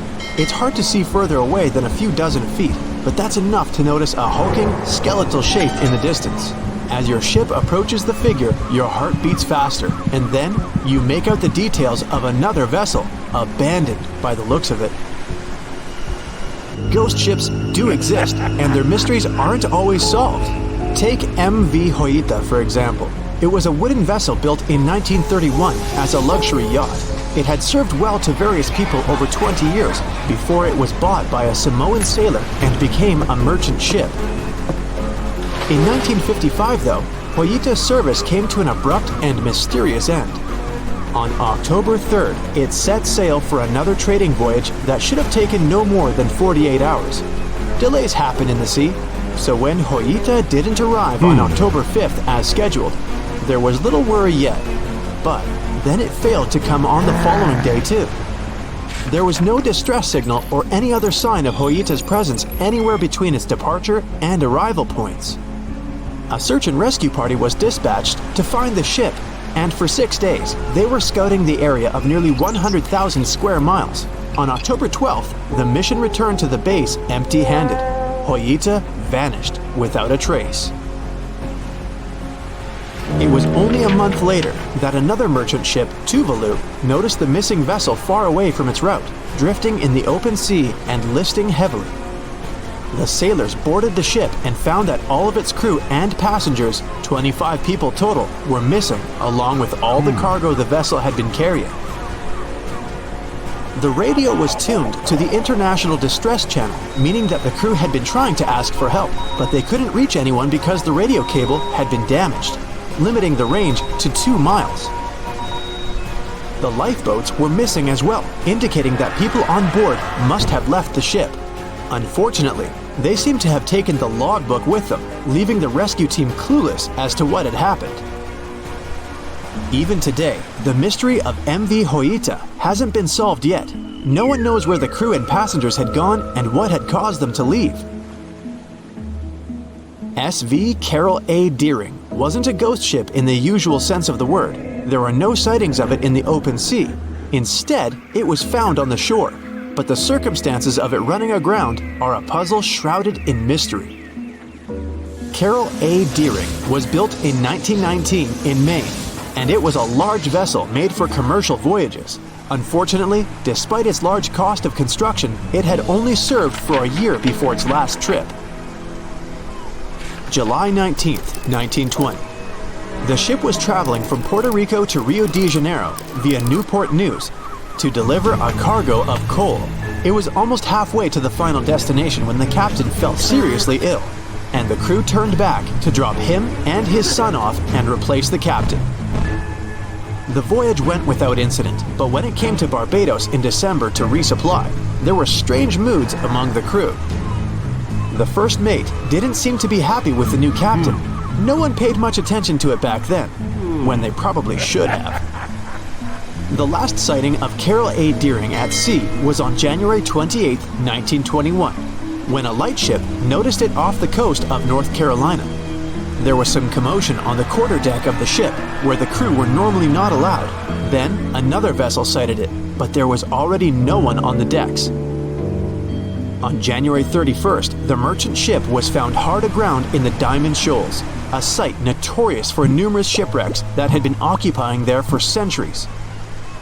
When the search and rescue party boarded the ship, they found it abandoned, the log and personal belongings of the crew gone, along with the 2 lifeboats. There is still no answer to what happened on board of Carol A. Deering that January, although the most popular version was mutiny. Maybe we'll never find out the truth though. SS Baychimo is perhaps one of the most notable ghost ships in history. This large cargo steamer was built in 1914 in Sweden and plodded its way dutifully over 16 years, trading provisions for pelts with native tribes of Alaska and Canada. But then, on October 1st, 1931, Baychimo got caught in pack ice. At first, it seemed the crew would be able to wait it out and continue on their route because the ship broke free in a couple of days. But in less than a week, it became caught again, this time for good. In another week, a rescue party was sent to fetch 22 of the Baychimo's crew, while another 15 remained behind to wait through the winter if necessary and get the ship back. But a month later, after a powerful blizzard struck their camp, the sailors went out of their shelters only to find the ship gone. Luckily, a few days later, a native hunter told them Baychimo hadn't been lost yet. He'd seen it about 45 miles from where they had been stationed. They managed to track it down, but decided the ship wouldn't survive the winter, so they took the most valuable cargo from its hold and abandoned it. They were wrong though. SS Baychimo did survive that winter, and many more that followed. When the ice broke, it sailed away on its own, drifting listlessly along the shores of Canada and Alaska. There were numerous sightings of the ghost ship, sometimes adrift in the open sea, and at other times stuck in the pack ice again. People attempted to board and salvage it, but weather conditions or lack of equipment always prevented them. SS Baychimo was last sighted by native Alaskans in 1969, 38 years after its abandonment. What became of it later remains unknown. The story of SS Orang Medan is one of the most puzzling and harrowing ghost ship stories of the 20th century. No one even knows for sure if the ship even existed in the first place. It wasn't recorded in Lloyd's Shipping, the International Register of Ships, which makes it either a tall tale or a vessel that avoided being officially recognized for some shady reasons. In any case, the accounts as to what happened to the Medan vary. According to most reports, it was carrying some unknown cargo in the Indonesian waters when a distress call was received by another ship in the vicinity. The officer on duty heard an SOS message, but its contents are different depending on the accounts. The message did not repeat, and the crew of Medan didn't answer to any attempts to contact it back. The ship that received the distress call hurried to the rescue, but they only reached the vessel the following day, when it was already drifting and slightly listing. When the rescuers boarded the ship, they found that none of the crew had survived. However, one lifeboat was missing, which implied that there was at least one crew member who managed to escape. What happened to the rest of the people on board remains a mystery to this day. Still, there are no hard facts about this story, so we might never find out whether SS Orang Medan was actually a ship and not a thing of fiction. SV Zabrina was a 3-mast sailing barge built in 1873 for river trade ships in South America. She served for well over 4 decades, proving to be a sturdy and reliable ship. It was later transferred to Europe, where it continued serving its purpose well. But then, in October 1917, Zabrina set sail on a regular voyage only to be found ashore several days later. Mysteriously, although the ship was perfectly intact, the entire crew of 5 and the captain were gone. There is no direct evidence or hard facts as to what really happened that day. The most convincing theory is that the crew were washed away from the deck because of an underwater explosion. And then the ship sailed ahead without them, but the truth, as always, remains unknown. The Unsinkable Titanic didn't go down peacefully, which made finding its final resting place all the more difficult. The world-famous RMS Titanic sank in 1912, but was only discovered in 1985 on a secret mission. Although people back in the early 1900s had the approximate location of where the Titanic was, they didn't have the right technology to find it. As it went under, the ship sent several CQD signals, standing for Come Quickly, Distress, to a nearby ship named Carpathia. Come at once, we have struck a berg. It's a CQD, old man, were some of the final words transmitted from the Marconi wireless on the ship. These Morse code messages were also what made the first research missions to the wreck possible. RMS Carpathia found the lifeboats filled with Titanic survivors, but the world also desperately wanted to see what became of the famous liner. The distress call was made 2 hours before the entire ship slipped beneath the water. A little over half an hour after the last lifeboat left the ship, the bow was completely submerged, the stern was sky high, and the middle of the ship was being ripped apart. The bow hit the ocean floor hard enough to leave marks that are still there today. It didn't sink in smoothly beneath the waves, like James Cameron's flick led us to believe. That's why researchers kept on finding pots, pans, and shoes scattered all over the ocean floor. The families of the wealthiest people aboard the ship, like the Astors and the Guggenheims, wanted to fund a mission to raise the Titanic back to the surface. But they faced the total lack of technology to do something as simple as locating the ship. Fast forward to 1953. That's when the first serious attempt to find the Titanic wreck happened. A man named Risdon Beasley tried using a loud eruptive device to locate the ship. It sounds weird, but there's science to back it up.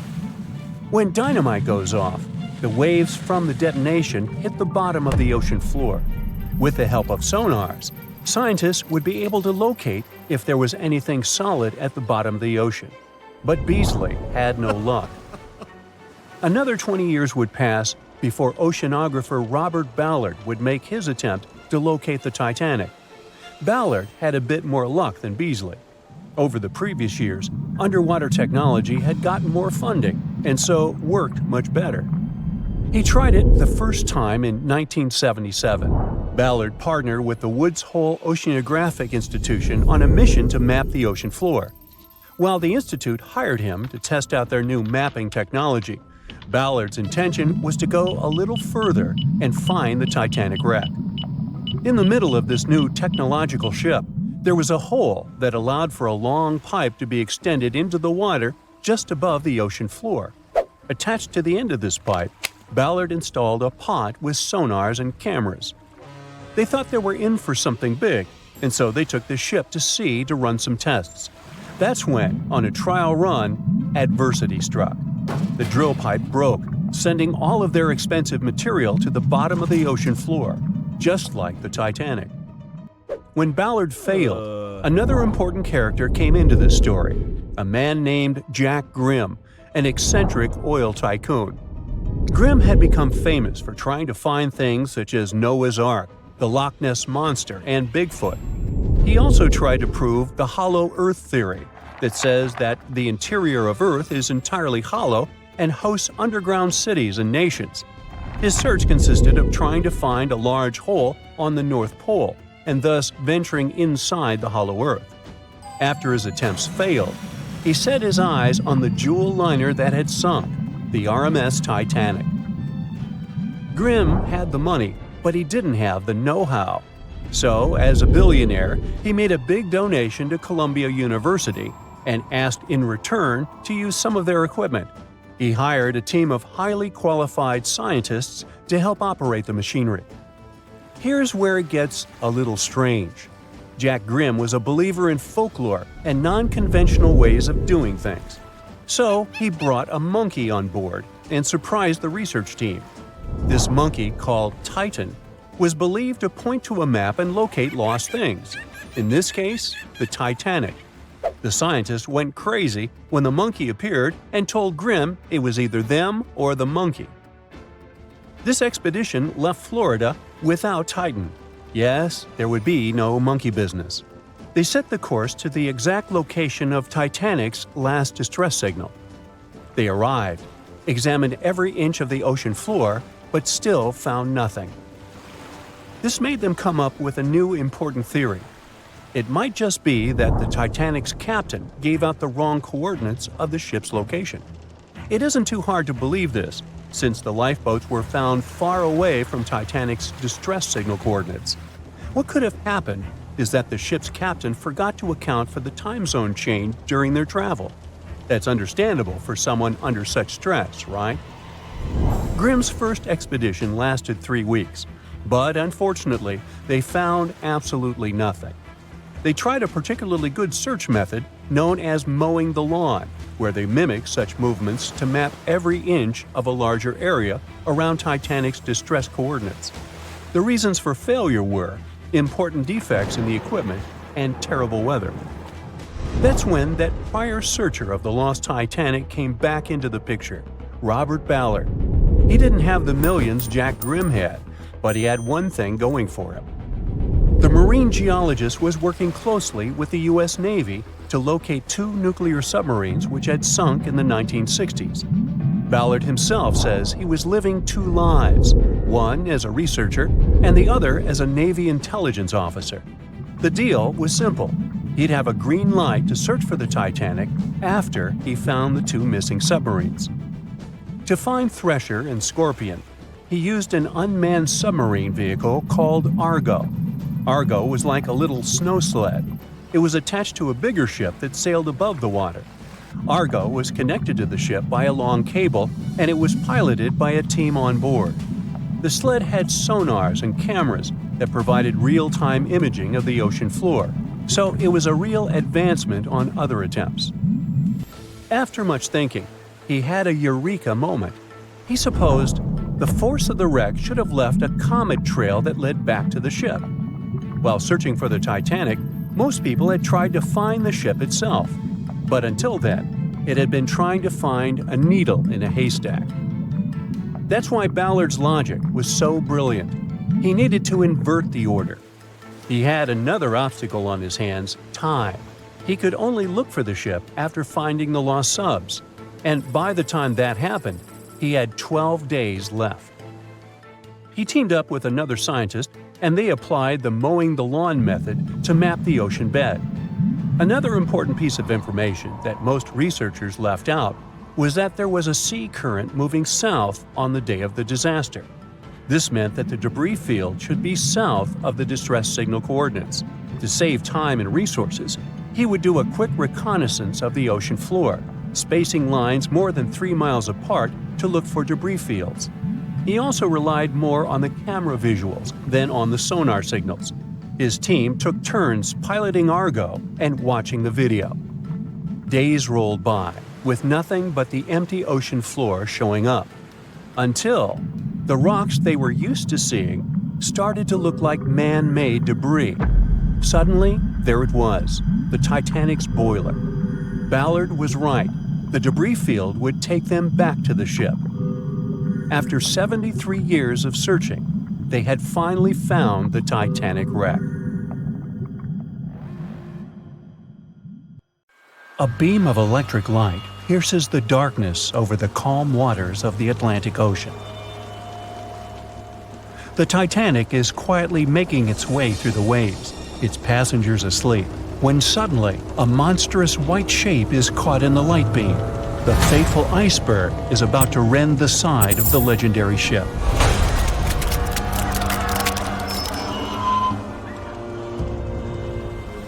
April 14, 1912, only 2 days before someone will take a photo of a giant iceberg with a pretty unusual elliptical shape. It turns out that this iceberg most likely formed out of snow that fell 100,000 years ago. Researchers used computer modeling to figure out its origin. They used data from 1912 and added some new information about winds and ocean currents. They concluded that the iceberg was probably a part of a small cluster of glaciers in southwest Greenland.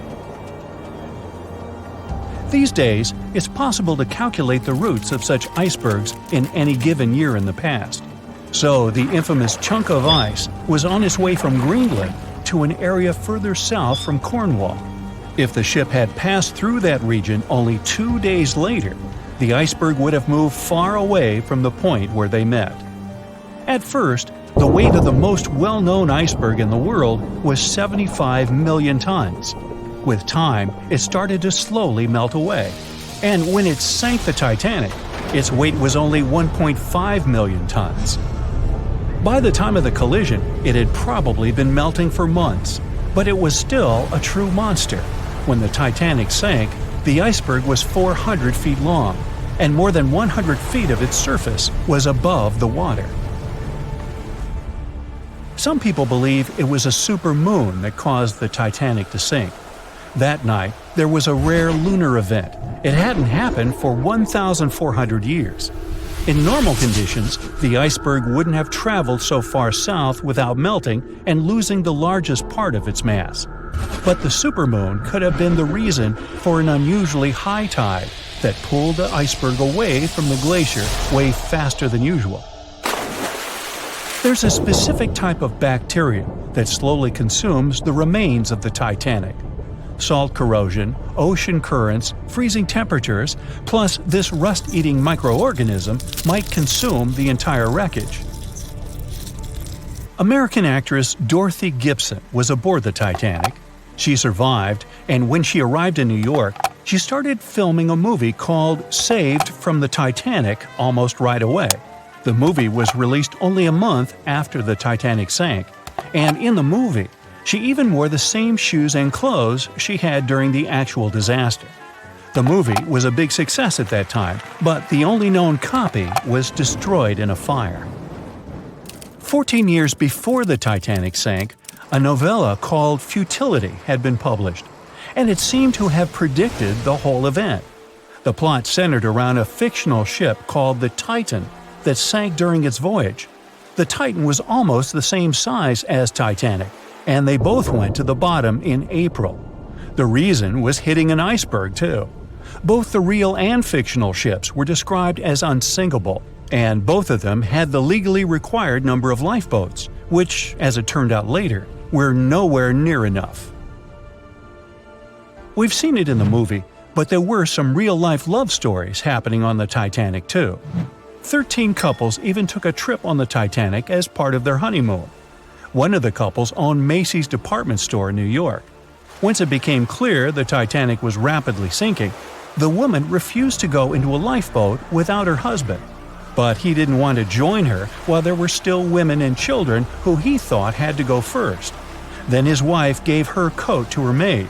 She insisted that the maid should get into the lifeboat, and she wanted her to be warm. As for the woman herself, she decided to stay with her husband till the end. Some people believe Titanic sank because of a mummy, not an iceberg. It all started around 1000 BCE with a mysterious woman who lived in Egypt, in the City of Thieves. People knew little about her, but they called her a priestess. Her mummy was put in a wooden sarcophagus and covered with a large lid with the image of her face and some mystical inscriptions. This place had been hidden until the first half of the 19th century, when a group of locals accidentally came across it. They disturbed her peace. No one knows how, but the mummy disappeared that day without a trace. A couple of decades later, a group of rich friends from England traveled to Egypt and found the empty mummy casket with the image of the priestess, whose dark eyes seemed to be looking into the void.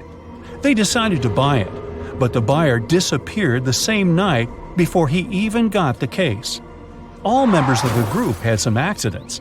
The casket changed its location a couple of times until it, as some believe, ended up on the Titanic. It took more than 70 years for a robot submarine to find the ruins of this legendary ship. The wreck lies nearly 13,000 feet under the surface of the Atlantic Ocean, split into two halves. Why did the liner break apart? No one knows exactly. Some think it happened because of the water that got inside when the ship collided with the iceberg. The pressure was so powerful it separated two parts of the vessel, starting with the ship's bottom structure. Others say it was because of the hull rivets. They had a high concentration of slag or smelting residue, and that's something that can cause the metal to split apart. The ship generally had many flaws, starting with the design. The watertight bulkheads weren't completely sealed on top. This allowed the water to flow between the compartments and, in the end, sink the vessel. The iron of the ship's rivets and steel of the hull ended up ruined because of high sulfur content, cold temperatures, and high speeds. The steel shattered and the rivets popped out quite easily. Because of this, Titanic sank 24 times faster than it would have otherwise. If the ship had hit the iceberg head-on instead of ramming it with its side, it would have probably stayed afloat. How come the crew members didn't have binoculars? It would have surely helped them spot the iceberg on time and maybe even avoid the disaster. But the binoculars on the Titanic were locked in a storage cabinet. Only one crew member had the key, and he had been transferred off the ship right before it set sail. He later said he hadn't remembered to hand over the key. But even without the binoculars, the ship might have had some time to change course and avoid the collision if the crew had gotten some warning. But that's the thing, someone did warn them. About an hour before the incident, a ship that was relatively close to Titanic, the SS Californian, sent a message to inform them it had stopped because of dense ice field. But the warning never got to the Titanic's captain. Some experts say it was because the radio operator didn't think it was that urgent. And later, the SS Californian said they didn't get a call for help from the Titanic because their radio operator was off duty.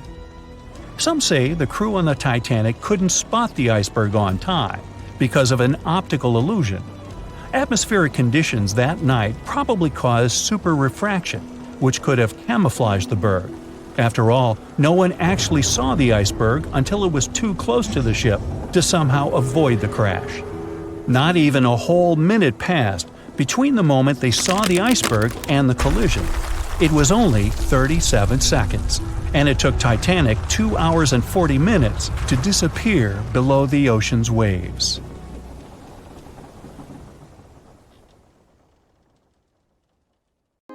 On April 10, 1912, the RMS Titanic set sail from England.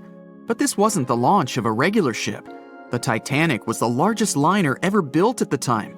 It was 882 feet long. That's nearly the size of 3 soccer fields. And measured from the hull to the top of the smokestacks, the ship was an impressive 175 feet tall.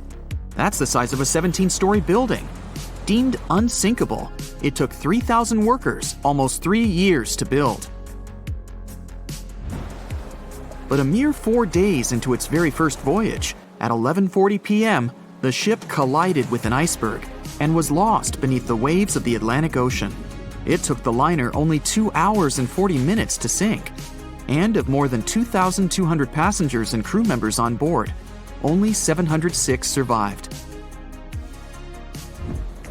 The wreck would remain lost for another 73 years, hiding its many secrets within the frigid Atlantic waters. And if it wasn't for a man whose whole life had been devoted to exploring the sea, the giant ship might have remained lost for a lot longer. That man was Robert Ballard. As a child, Ballard was obsessed with the ocean. This fascination started when he was just 12 years old. That's when he watched a film adaptation of Jules Verne's science fiction novel 20,000 Leagues Under the Sea.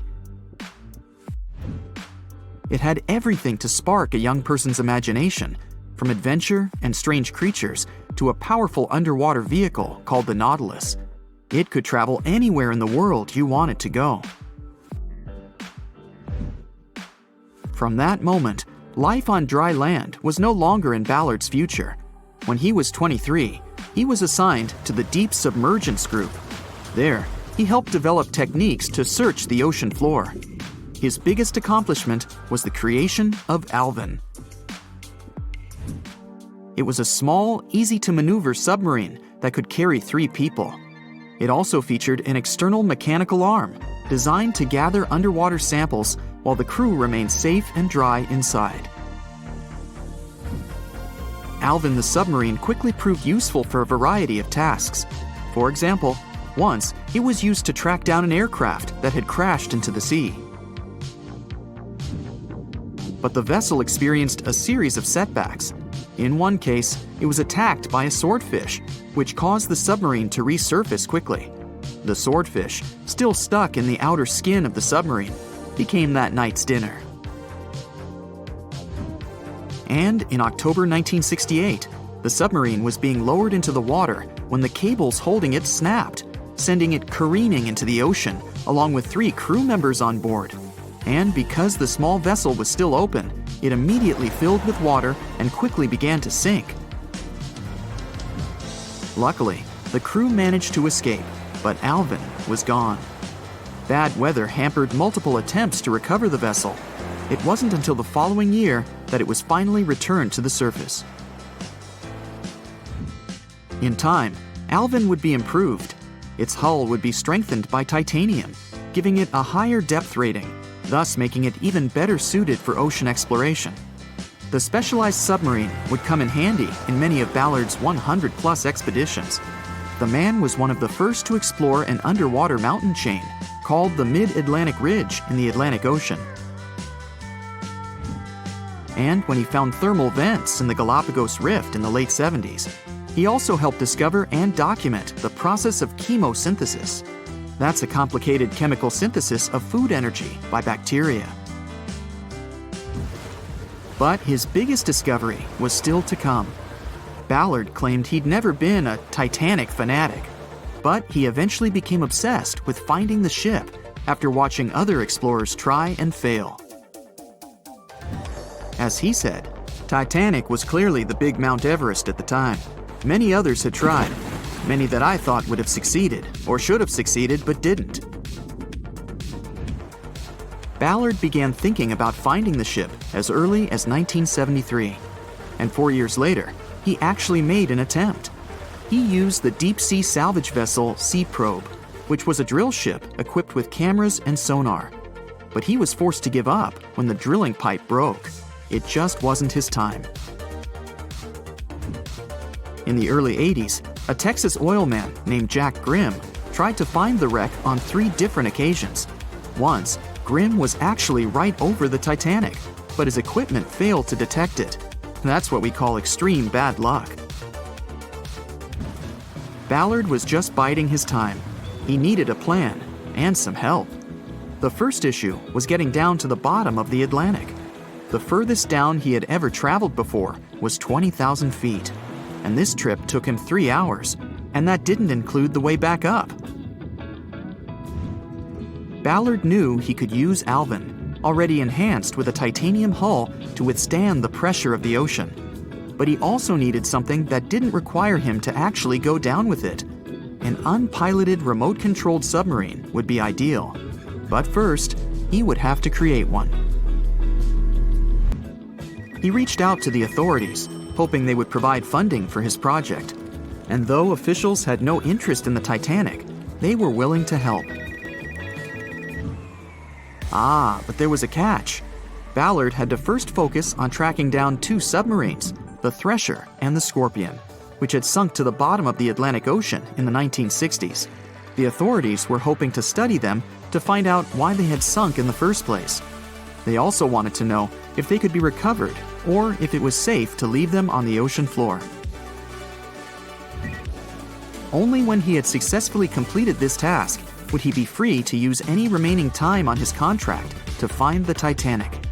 With no other options for funding, Ballard took the offer. He got to work. First, he created 2 new devices. Argo was an unpiloted deep-towed undersea video camera sled. It was designed to take photos and record videos from a series of cameras mounted on it. It could work at depths of up to 20,000 feet, and it could also explore nearly 98% of the ocean floor. Argo was supposed to be tethered to a boat. As the boat moved, Argo would be pulled behind, floating just above the ocean floor. The camera would then transmit images to the surface. The second device was a small robotic vehicle called Jason Jr. It was also controlled remotely, which allowed the crew inside a submarine, like Alvin, to get closer to and photograph underwater objects. Ballard was now ready. He knew he had to find those submarines quickly, and it didn't take him long. Much to his relief, the search was relatively simple, and he was able to fulfill his obligations with 12 days to spare. With almost 2 weeks to devote to finding the Titanic, he set out to explore the ocean. He focused the search close to Newfoundland, Canada, pulling Argo along the ocean floor and reviewing the images it collected. And after a few days of nothing, they eventually found riveted hull plates and a boiler. Could this be it? The next day, a ship's large bow was revealed. On September 1st, 1985, Ballard and his fellow crew members realized they had finally found the infamous ship. The discovery resulted in a mix of emotions. Ballard was excited to be the first to find the Titanic's final resting place. but he was also overwhelmed by the sense of grief for those who had suffered when the ship had gone down. Over the next 4 days, the crew explored the wreck. They found the crow's nest, from where the iceberg had first been spotted. Plus, there was finally evidence of how the massive ship had split in two before sinking, with both halves of the ship found. There was furniture and dinnerware, and sadly, several leather shoes of those who hadn't made it to safety were scattered about the ocean floor. Ballard succeeded where others had failed and became an instant celebrity around the world. You'd think that locating the Titanic would be enough for one man, but not for Ballard. In 2019, he took on the challenge of solving another mystery, the disappearance of Amelia Earhart. Earhart had attempted to be the first woman to fly around the world. Unfortunately, she disappeared somewhere over the Pacific Ocean in 1937. She and her plane were never found. Ballard hoped that his luck with the Titanic would help with finding where Earhart had gone down, but his expedition failed to find anything. And though Robert Ballard has found more shipwrecks than anybody else, it's only the tip of the iceberg. It's estimated that there are over 3 million shipwrecks in the ocean, and Ballard has only located 100 of them. Now, in his late 70s, the man is hoping to encourage young people to continue his work of exploring the ocean and its many mysteries. In 1989, he started the Jason Learning Project to inspire grade school students to pursue science, technology, engineering, and math.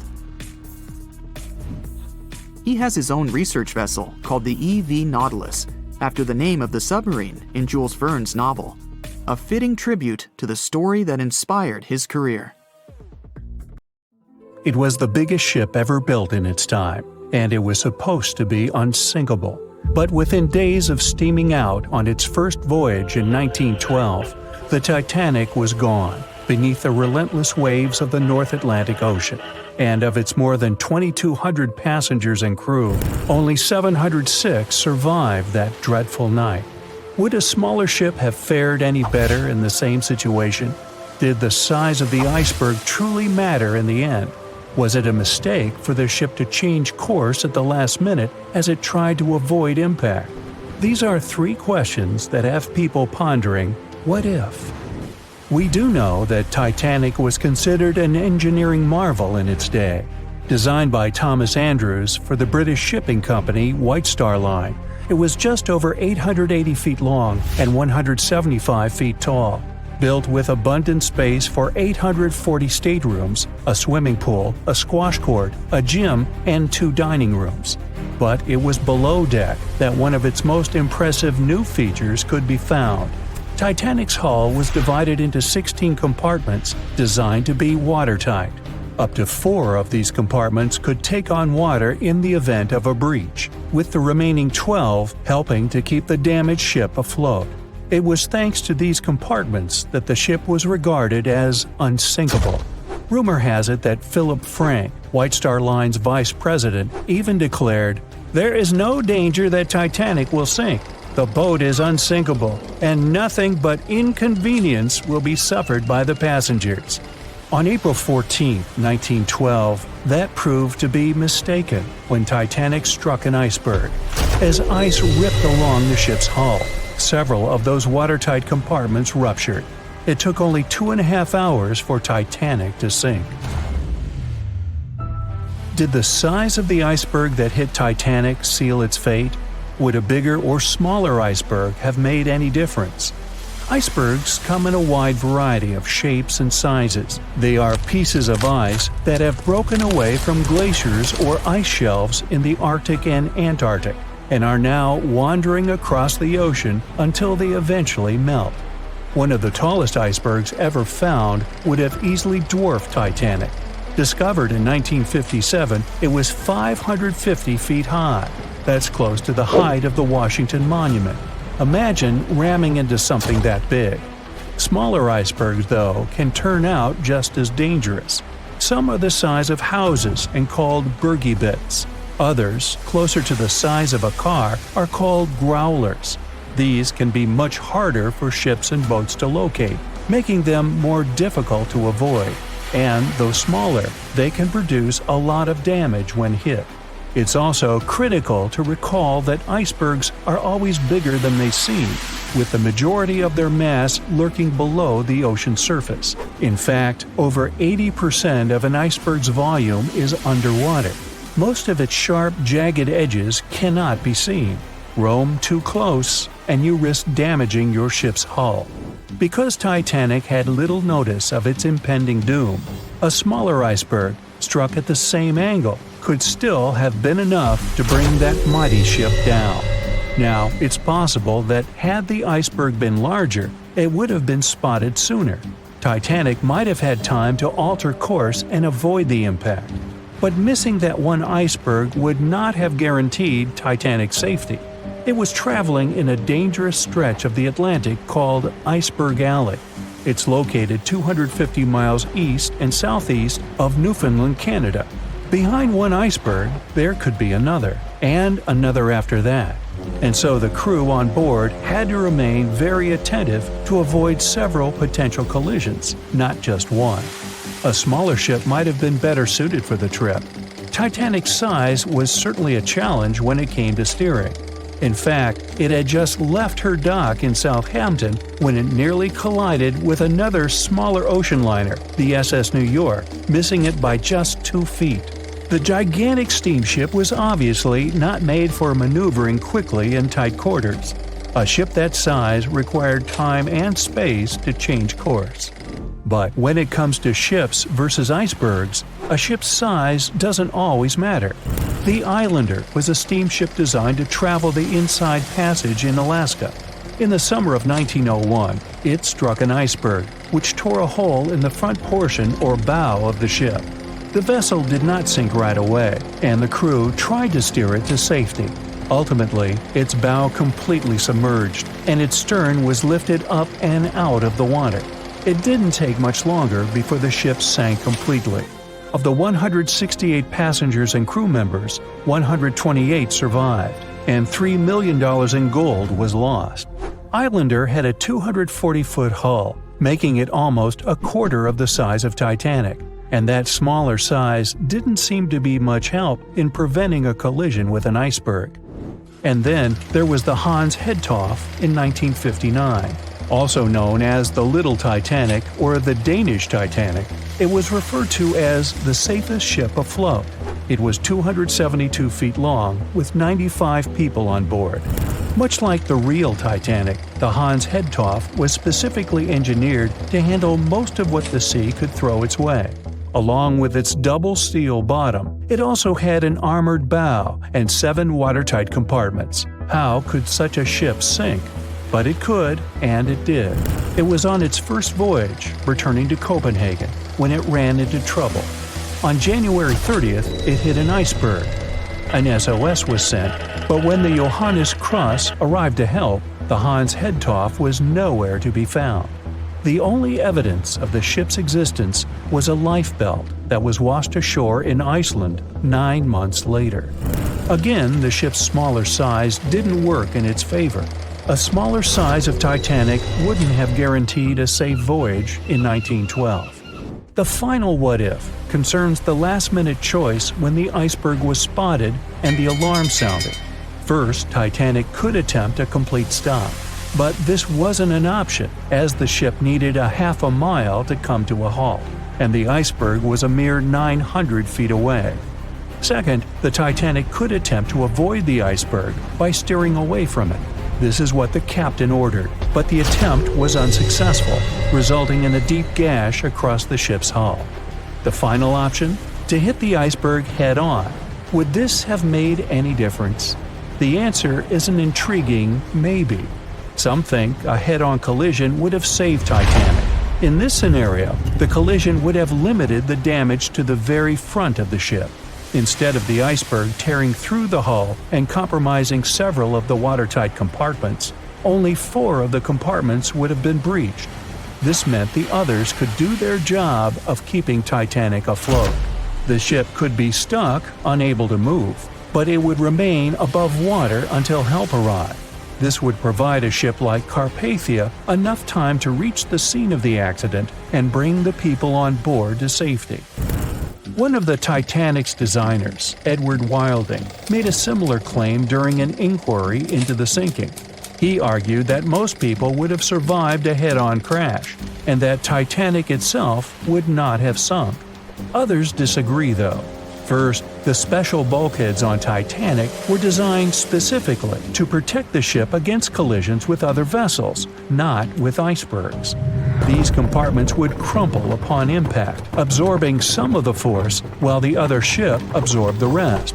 Though the damage would still be extensive, the remaining bulkheads would keep the ship afloat.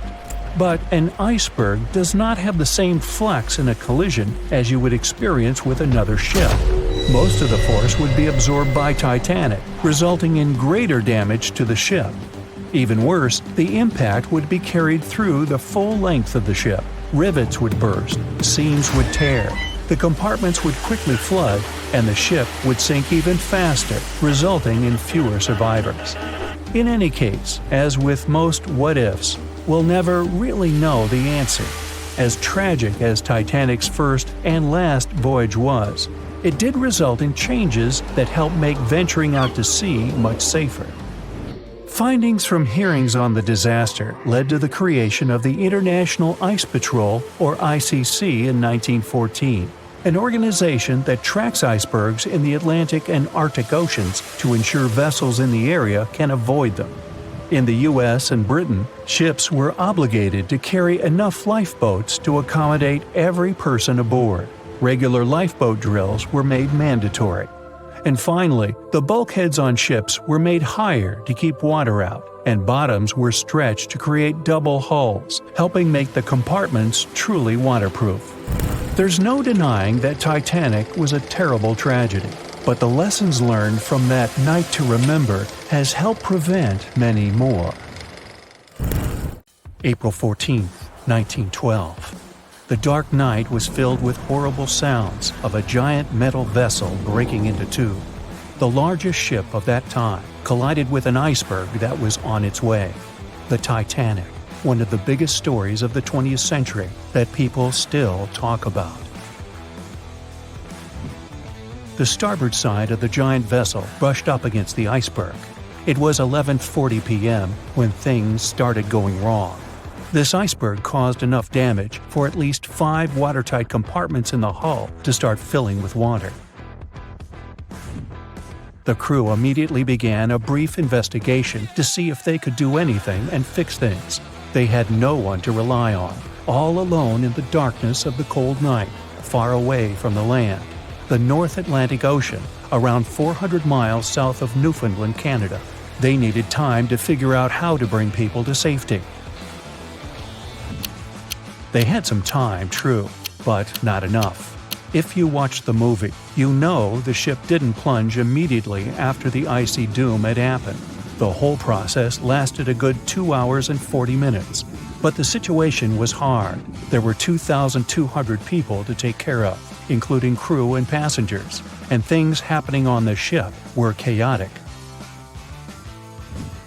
The chief designer, Thomas Andrews, soon realized they wouldn't be able to stay afloat. By midnight, the entire crew had begun preparing the lifeboats for launch. They had 20 boats with space for only 1,178 people, which was just a bit more than 50% of the people on board. The order was to get women and children to safety first. Crewmen were there to row and guide the boats. The scene over the next 2 hours gradually started escalating. The crew members had a task to wake up passengers and warn them something bad was happening. They wanted to place them into a fleet of lifeboats as soon as possible. At 12:15 a.m., some crew members sent out a distress signal. A steamship called Frankfurt was among the first ones that received the message and responded, but they were about 170 nautical miles away. Some other ships also got the message and offered their assistance, but sadly, they were too far away as well.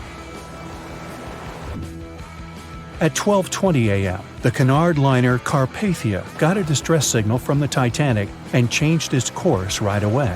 They were 58 miles away at the time. and it would take them more than 3 hours to get there. 20 minutes later, the crew was lowering the first lifeboat. It was carrying only 27 passengers, although it had room for 65. Many of the lifeboats that were launched first were well below capacity. Crew members were worried, thinking the Davids wouldn't be able to hold a fully loaded lifeboat. And in the beginning, many passengers were just too afraid to leave the ship. They still thought Titanic was unsinkable and couldn't imagine the scenario that was going to happen 1 to 2 hours later. The crew was firing the first of 8 distress rockets. Unsuccessful. No one was close enough to help. By 1:20 a.m., they lowered 10 lifeboats. Number 8 had only 28 people in it. One of the passengers on the number 10 was 9-week-old Melvina Dean. She would later become the last survivor who lived until 2009 and turned 97. It was 2 a.m. already. 3 of the collapsible boats were the only lifeboats that remained on the ship. The bow of the vessel had sunk low and had tipped far under the surface. People around it could now clearly see stern propellers above the water. Crew members were lowering collapsible lifeboat D from the roof of the officers' quarters with over 20 passengers in it. As the ship's bow went under, the water was washing collapsible A from the deck. Those 20 people were struggling because their boat was partly filled with water. As crew members were trying to release collapsible B, it fell. Before they righted it, the water swept it off the ship. 30 passengers still managed to find safety on the overturned lifeboat. At 2:17 a.m., the ship's wireless operator decided to transmit one last distress call. A minute later, the light on the ship finally went out. Titanic and all left on board plunged into darkness. The bow continued to sink, and the stern was rising higher above the surface, which placed great strain on the midsection. Horrible sounds were filling the night. Titanic, this massive, legendary ship so many people placed their hopes in and were excited about, broke into 2 between the 3rd and 4th funnels. Reports would speculate it took about 6 minutes for the bow section to reach the ocean bottom. The stern settled back in the water before it rose again into a vertical position. It remained in this situation until it finally disappeared into the ocean. At 2:20 a.m., the stern apparently retained air inside, and water pressure crushed it as it went down. The stern landed about 2,000 feet away from the bow. People consider the Titanic the fastest ship in the world. They thought it was unsinkable because 4 of its compartments could be flooded, and that still wouldn't cause a critical loss of buoyancy. Its life was problematic since its beginning. While the ship was leaving port, it moved within a couple of feet of the steamer New York. It managed to safely pass by, which was a huge relief for all those worried passengers massed on the ship's decks. Titanic sailed off on the 10th of April. Its first journey was across the highly competitive Atlantic route. On the launch day, the Titanic became the biggest movable object in the history of humankind, 882 feet long, 92 feet wide. Not that big if you compare it with today's ships. The biggest cruise ship in the world today is Royal Caribbean's Symphony of the Seas, which is roughly 5 times the size of Titanic. If you put that ship in a vertical position, it would be nearly as tall as the Empire State Building, which is 1,250 feet without antennas. But Titanic was a huge attraction back in its time. At one moment of their journey, they stopped in France, after which they made another stop in Ireland. Once the final passengers boarded, the massive ship set out at full speed for their final destination, New York City. 4 days after the beginning of its journey, Titanic failed to divert its course from a huge iceberg, the story we all know about. Only 700 people survived, and most of them were women and children. The night was extremely cold. 1 hour and 20 minutes after Titanic had gone down to the bottom of the ocean. Survivors weren't even sure someone was coming to save them. Finally, they saw the light. It was Carpathia coming towards them. They came for the people in the lifeboats. The crew brought them aboard and pulled a handful of other passengers out of the water. Many ships tried to contact Titanic a few hours after it sank. Their messages were never returned. Later, when there was an investigation of what really happened, they discovered the Leyland liner California had been less than 20 miles away when Titanic was sinking. But the crew didn't hear the distress signals coming from Titanic because their radio operator was off duty. Countries from both sides of the Atlantic were shocked and horrified when they heard details of what happened to Titanic.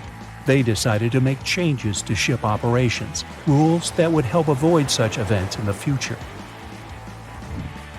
They held the first International Convention for Safety of Life at Sea, where they adopted rules for every ship to have lifeboat space for each passenger on board.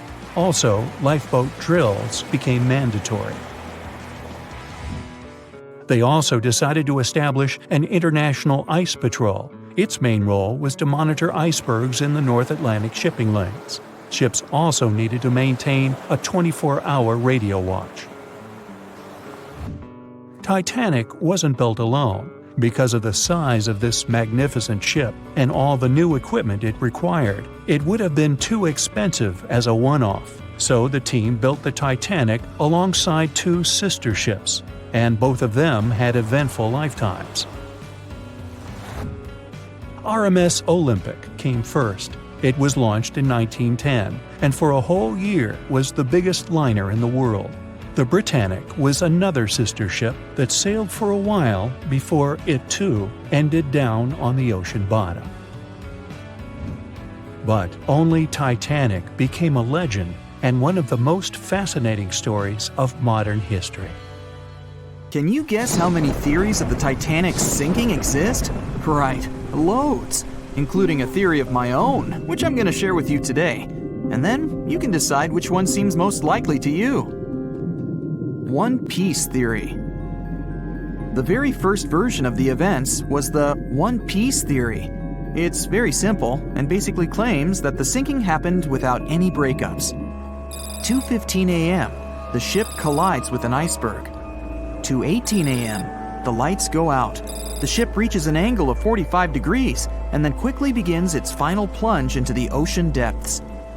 2:20 a.m., only about 3 minutes later, the RMS Titanic disappears under the surface of the ocean for good.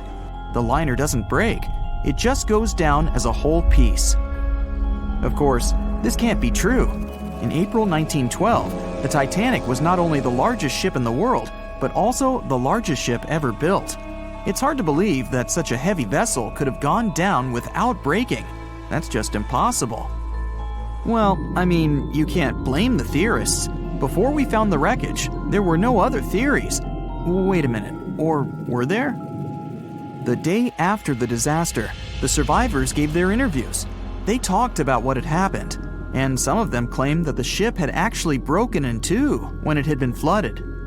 For example, Jack Thayer, a 17-year-old boy, outlined the sinking as he remembered it, and L.D. Skidmon drew a sketch based on his description. The picture clearly showed the ship breaking in half. But no one believed Jack or other witnesses. There was no evidence, so their claims were received with a grain of salt. But in 1985, things changed. First breakup theory. That's when Robert Ballard found the wreckage of the Titanic in the depths of the ocean. When people saw the wreckage, it became clear that Jack and the other survivors had been right. The Titanic did indeed break in two when it sank. So it's time for a new theory. 2:15 a.m., the keel breaks, the starboard list eases, and the hull continues to bow and crumble. 2:17 a.m., the galley sections break off. The towers immediately drop under their own weight. The lights go out. The stern is pulled into the air. The bow breaks off and starts sinking. The aft is barely hanging on to the starboard side of the stern section superstructure. The stern section slowly lists over to port as it begins sinking again. It rises up one last time and pivots in a semicircle as it sinks. It all sounds pretty convincing, right? But people began to find plot holes in this theory. For example, the Titanic couldn't have held together until it reached such a high angle.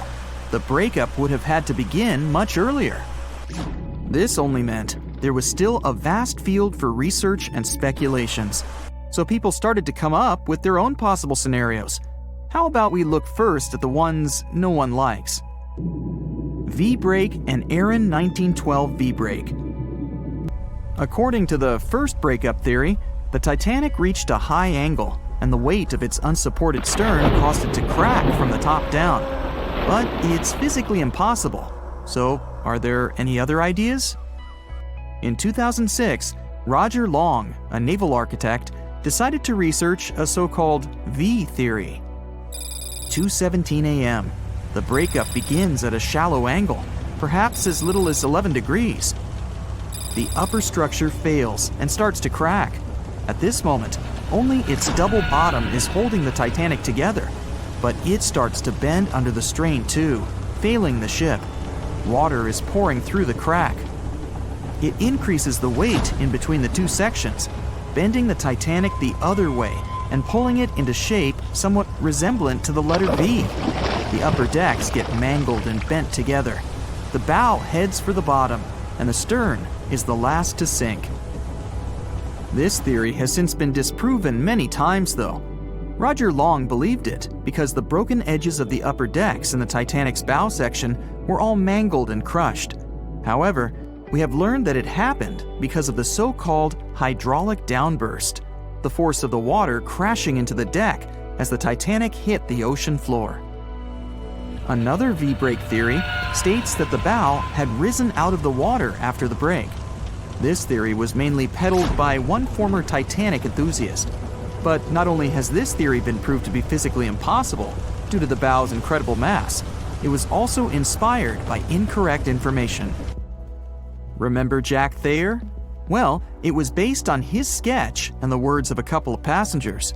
But the truth is, none of them had ever seen the Titanic break down like this. Jack himself even stated in an interview that the sketch was completely out of context to what he had actually seen. It was drawn by a passenger on the Carpathia, the ship that received the Titanic's distress signal and came to its aid. It couldn't be used as evidence. Now that we know this, let's move on to the theories that most people believe in. James Cameron's banana peel theory. Who hasn't seen the legendary movie about the Titanic, right? It became the leader of the 70th Academy Awards ceremony in the number of nominations and awards, and deservedly so. But did you know that James Cameron had been interested in the Titanic for many years and studied the ship's history? His books and research are very detailed, and he even came up with his own version of the events. It's called the banana split theory, and this is actually what you could see in the movie. Here's how it goes. The Titanic reaches a 23-degree angle and fractures down to the keel. The double bottom acts as a hinge as the stern falls down. When the double bottom fails, the bow and the stern separate. The stern lists to port, standing vertically, and then begins to go underwater. This theory is the most scientifically accurate one, along with Roy Mengott's theory. Wait, who's Roy Mengott? Mengott theory. Roy Mengott was an engineer who came up with the most plausible theory for the time being. 2:17 a.m. The lights go out on the Titanic. At this moment, the ship is at an angle of 20 to 23 degrees. Suddenly, the vessel snaps in two just around the third funnel. It causes the stern to settle into the water. The keel fails first. The draft and lower hull are crushed and break apart. Water surges into the bow and stern of the ship through the huge cracks, causing the bow section to sink beneath the waves. The stern rises up to the angle of 70 to 90 degrees, and then it sinks too. This theory seems to make the most sense, but it's quite controversial. The survivors who saw the breakup stated that the stern had settled back with the bow completely missing. Mengat's theory, however, contradicts that statement, while James Cameron's scenario takes this into account. Are you thinking what I'm thinking? The truth must be somewhere in the middle. My version. Now, as promised, I'll provide you with my version of the events. Well, it's not really my theory, more like a combination of Roy Mengat's and James Cameron's ones. I believe that James Cameron was right about the breakup. 2:17 a.m. The ship is at a high angle. The lights go out. Then it snaps into two pieces. The bow starts sinking. The double bottom is still attached to the stern for a minute or so. Once the double bottom fails, the two parts separate and the bow goes down. Then, as Mengat said, the stern rises up at a high angle, and then it begins to sink vertically. It might have actually happened because the survivors stated that they had seen a clean break. This means it couldn't be hidden. And they had also seen the stern staying vertically in the air for a long enough time, probably a few minutes, before disappearing. Anyways, all of these are just speculations. Regardless of how the Titanic broke apart and sank, it was a great tragedy. It's already been 110 years since the Titanic collided with an iceberg and sank. Did you know that in 2022, the Blue Star Line Company is completing the construction of an exact replica of the Titanic? Called the Titanic II liner, the ship will be sent sailing along the same route with 2,400 people on board. Let's hope that everything goes well for them. Once a famous giant, the largest ship of that time, now two grand pieces lying on the ocean bottom about 2,000 feet apart, torn by the catastrophic collision of time itself. The stern of the Titanic got completely ruined after hitting the ocean floor, but you can still recognize the bow since many interiors were left preserved. There's a type of bacteria found on the ship's rusticles. A rusticle is this brownish formation of rust. It occurs deep underwater when the wrought iron the ship is made of oxidizes. It means the bacteria eat the iron of the Titanic's hull, piece by piece. And it seems they might finish their snack by 2030, way sooner than when anyone would expect the wreck to be gone forever.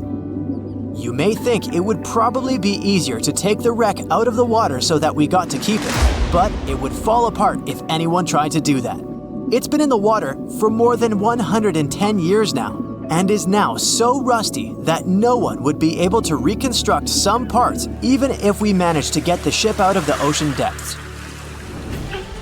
What do you think? Could any of about 700 people that had survived the sinking of the Titanic hear it hit the ocean bottom? The largest ship that had ever been made till then disappeared literally before their eyes after all. But sound most likely wouldn't have traveled from water to air. We can't hear that well in water because our bodies are not designed to hear in such environments. And although passengers were close to the sinking site, the Titanic still hit the bottom a long distance away, 12,500 feet. There are so many underwater landslides and earthquakes we cannot hear, and they make way more noise than a single ship slamming into the ocean floor. Most vibrations and sounds must have dispersed over a large area. Also, the downblast of water, which many believe hit the Titanic after it had touched the bottom of the ocean, would have pushed back the majority of the potential acoustic vibrations. Plus, the bottom of the ocean is not hard enough to produce such loud noises. Many survivors said they had heard terrifying noises as the Titanic was breaking apart, but none mentioned hearing anything after the ship disappeared below the surface of the water. Some survivors shared how chaotic it was when passengers, mainly women and children, were getting into lifeboats. There weren't enough boats, and still, some of them weren't even filled to their full capacity. No one knew how to react properly in such a situation. The lifeboat drill had been scheduled for the morning before the Titanic hit the iceberg, but for some reason, it got canceled. A giant ocean liner everyone believes is unsinkable takes a trip across the ocean. On its way, it strikes an iceberg and sinks. Yeah, we all know how the story goes. But what's scary is that it's also the plot of The Wreck of the Titan.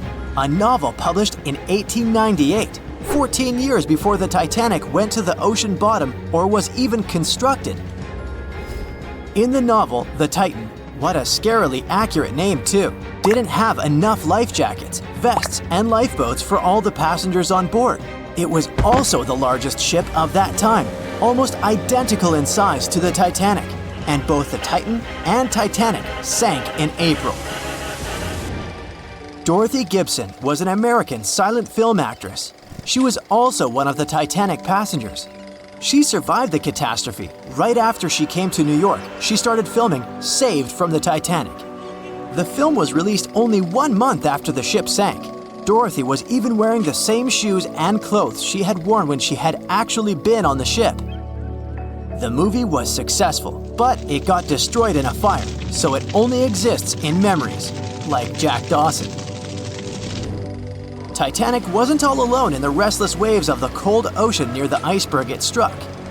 The SS Californian was relatively close. Their radio was shut off for that night though. At one moment, the crew members noticed mysterious lights in the sky. They immediately went to wake their captain up to tell him, but he issued no orders. Some believed it was just fireworks. They never realized it was actually a call for help. The flares crew members of the Titanic sent off to the sky, hoping someone would notice. By the time the SS Californian got the SOS message, it was already too late. Some say a full moon may have been the reason the iceberg crossed paths with the gigantic ship. A full moon may have caused incredibly strong tides that eventually sent multiple icebergs southward, right when the Titanic was crossing that area. Would you dare to taste cheese from the Titanic? The wreck has been under the ocean surface for more than 100 years now.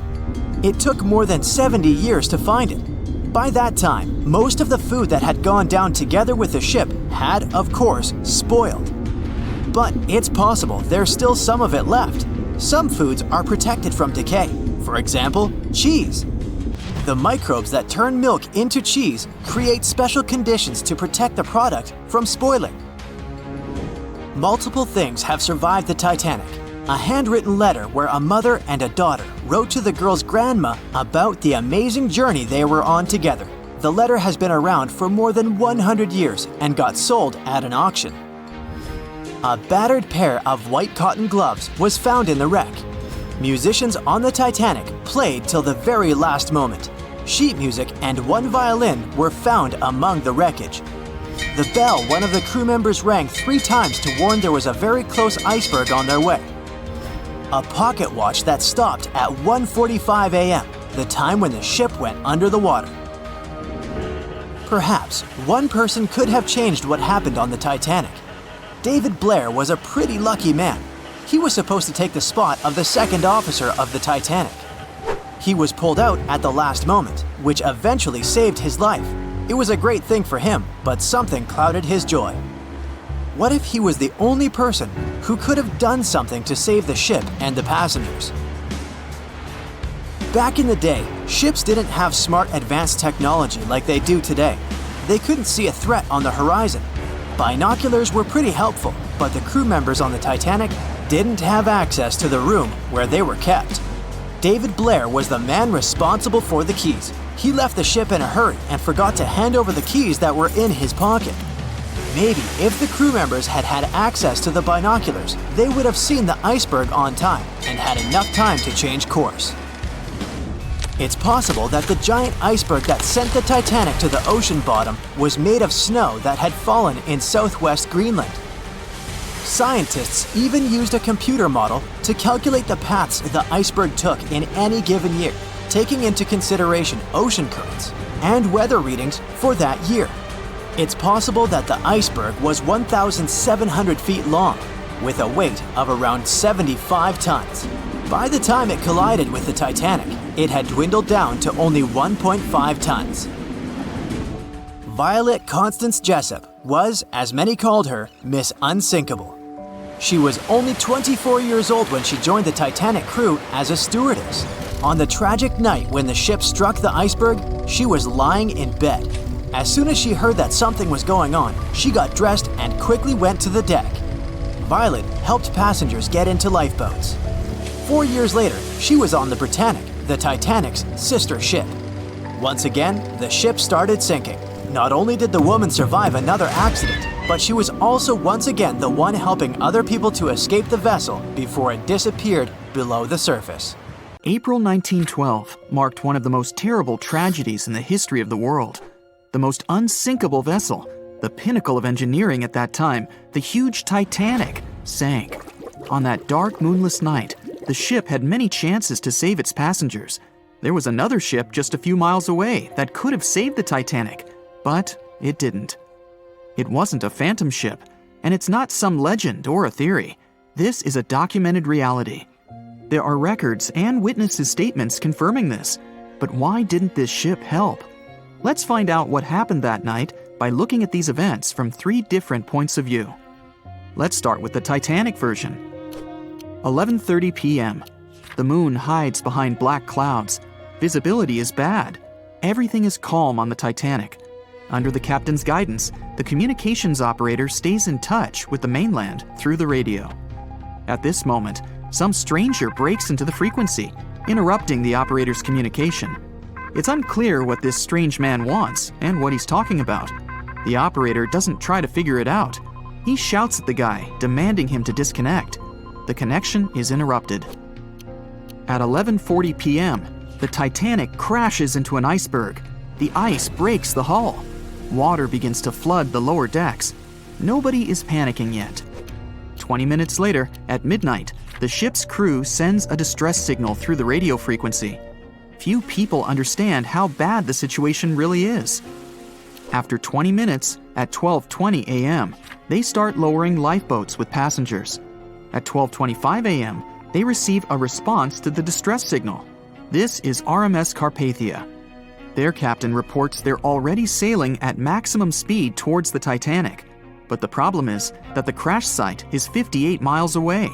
This means Carpathia will only be here in 4 hours. At 12:45 a.m., the sinking ship's crew release rockets into the air. These flares are one of the main reasons for the terrible fate of many passengers, but more on that later. 90 minutes later, the Titanic's deck breaks and the ship dives underwater. At 4:10 a.m., the Carpathia finally arrives at the shipwreck location. The crew members make heroic efforts to save all the people. They take 705 survivors on board. At this moment, another ship appears. It's SS Californian. The Carpathia sails towards the New York coast with all the people. The Californian floats in search of passengers and finds nothing but wreckage. The ship was only a few miles away while the Titanic sank into the icy water. The Californian could have saved these people, but did nothing. Its captain, Stanley Lord, made one of the most terrible acts that a sailor can allow. He didn't help a sinking ship. When the world found out about all this, they detested Captain Lord. They couldn't bring charges against him, and the trial didn't punish him. But his career was ruined entirely, as no other ship company would hire him. Despite this, he never confessed he had been guilty. Before he passed away, the captain said it hadn't been his fault. If this was true, then what happened there? This brings us to the Californian version. It's the night of April 14th. The Californian is sailing in the cold waters of the North Atlantic. The ship gets into a section with a lot of icebergs. At 10:10 p.m., Captain Lord stops the ship. It's too dangerous to move around this area, as they can damage the hull. At 11 p.m., the ship starts drifting. It's impossible to move in such conditions with such poor visibility. The captain knows that the Titanic is coming here, so he orders the radio operator to warn the ship about the danger.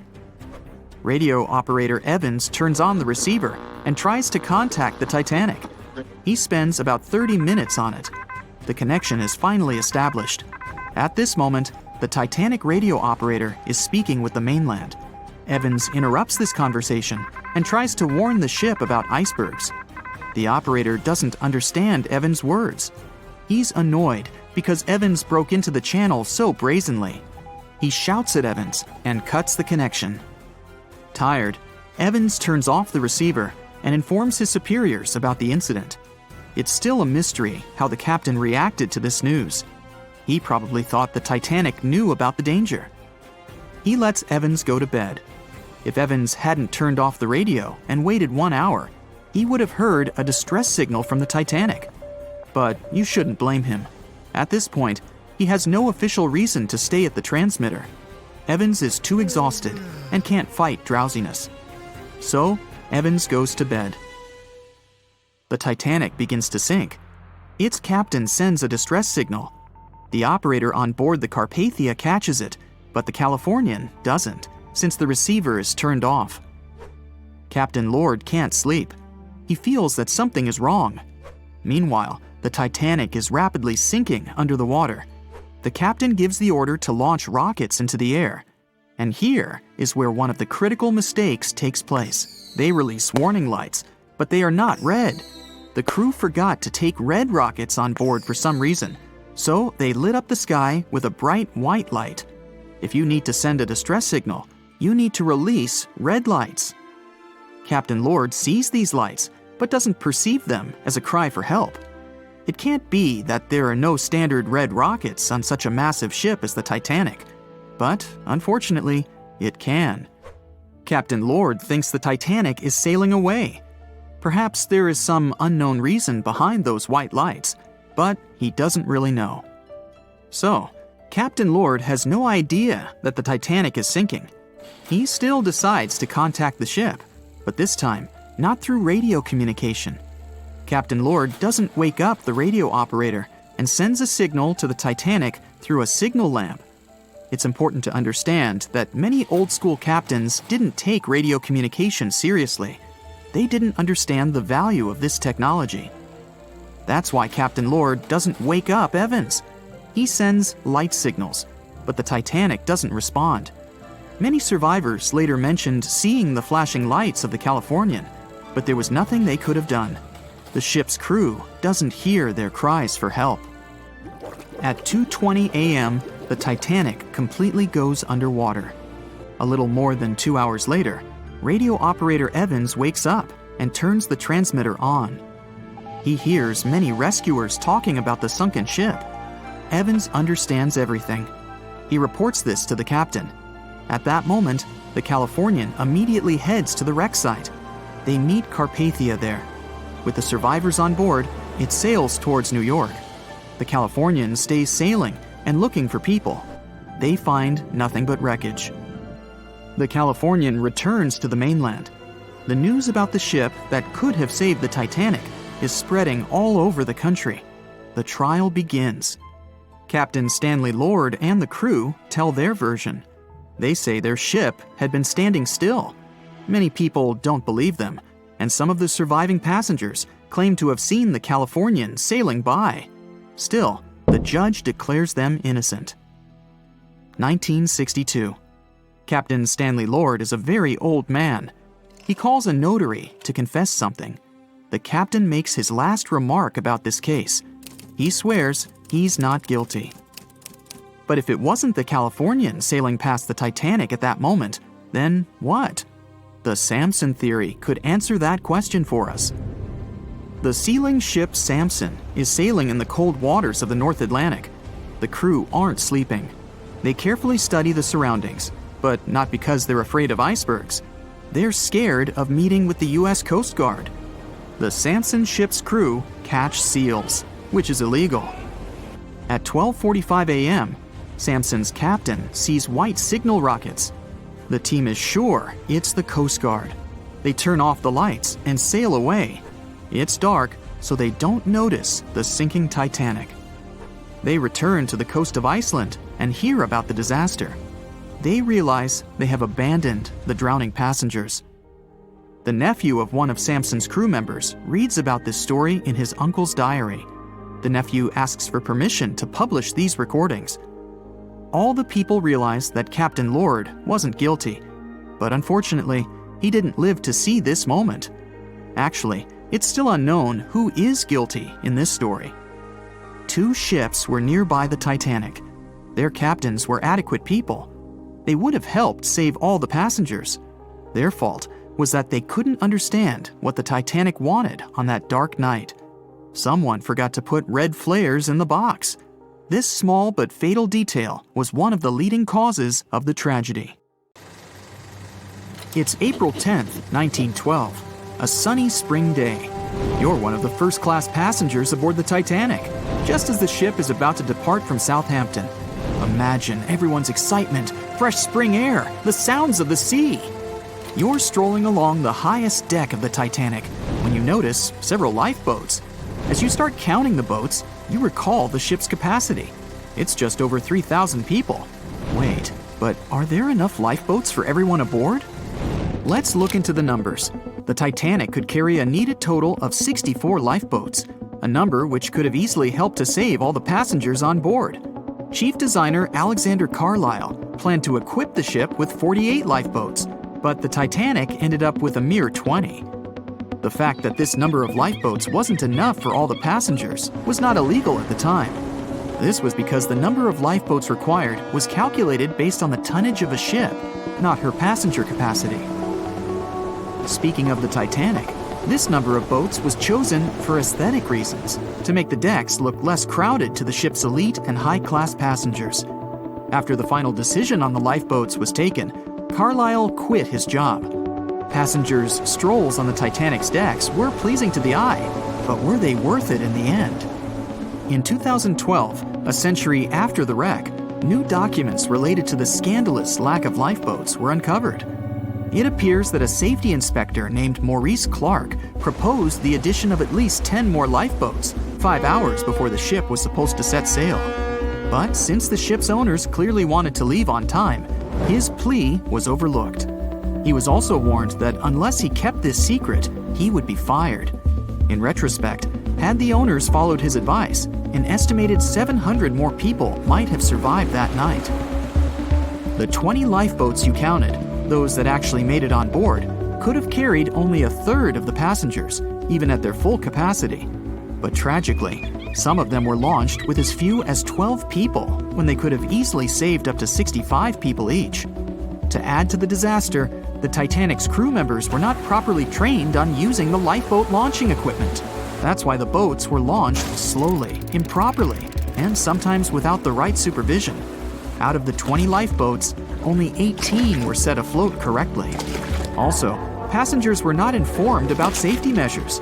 A lifeboat drill should have taken place on the 14th of April, but the captain eventually canceled the event. One of the many myths surrounding the Titanic and its catastrophic ending is also related to the lack of the necessary number of lifeboats. There was no maritime law at the time that said women and children should get into lifeboats first. But it was a universally accepted custom in such types of situations as a shipwreck. Shortly after the Titanic had sunk in the icy Atlantic waters, rumors started to spread. It was said that some desperate men had resorted to dressing up as women in those final moments before midnight on April 14, 1912. They wanted to get a spot on the lifeboats and have a chance to save their lives. At the same time, there's little to no evidence that any of the male passengers of the Titanic had actually done this. In any case, what happened to those 20 lifeboats that were on board the Titanic after the ship hit the iceberg? What we do know is that all these boats were launched between 12:40 a.m. and 2:15 a.m. with a total of 718 people on board. By the time they were rescued by the RMS Carpathia at about 4 a.m. the same day, only 705 people had remained alive. It took the crew of the RMS Carpathia more than 4 hours and 30 minutes to pick up all the passengers and 13 of the lifeboats. This was as many as the rescue ship was allowed to carry. The rest of the now empty lifeboats were left adrift at sea. Those salvaged were later given back to the White Star Line, the British shipping company which operated the Titanic. Strangely, after being returned, they appeared to have vanished from official records. The last image ever taken of the 13 surviving lifeboats was of them getting unloaded in the New York harbor. Sadly, and ironically, that's where the Titanic was supposed to be on April 18, 1912. The lifeboats were then rid of their Titanic nameplates or any other markings that could have linked them to the ship. Some sources claim that the boats were eventually destroyed. But was this actually the truth? The fate of one particular lifeboat has been the source of much debate. Collapsible Boat A. the last one to leave the ship, was retrieved by the RMS Oceanic a month after the crash. At that time, it was a shocking 200 miles away from the spot where the Titanic had sunk.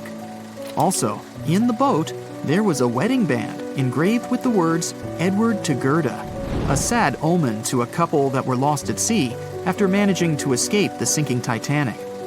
Later identified as Edward and Gerda Lindell, the couple was traveling from Sweden to the US to relocate. Some accounts claimed that Mr. Lindell did, in fact, make it to collapsible boat A, but his wife wasn't as lucky. Neither were ever seen again, and the wedding band was eventually sent to Gerda's father. The recovery of collapsible boat A was recorded in both photographs taken by the crew on board the RMS Oceanic and by a detailed handwritten account of a fellow passenger. They claimed that the lifeboat had looked more like a piece of wood carried by the waves than an actual boat. The first lifeboat to depart from the Titanic was Lifeboat number 7. It was dubbed the Millionaire Lifeboat. It's rumored that the 12 passengers on board might have bribed the crew to row away to safety instead of allowing others to jump in.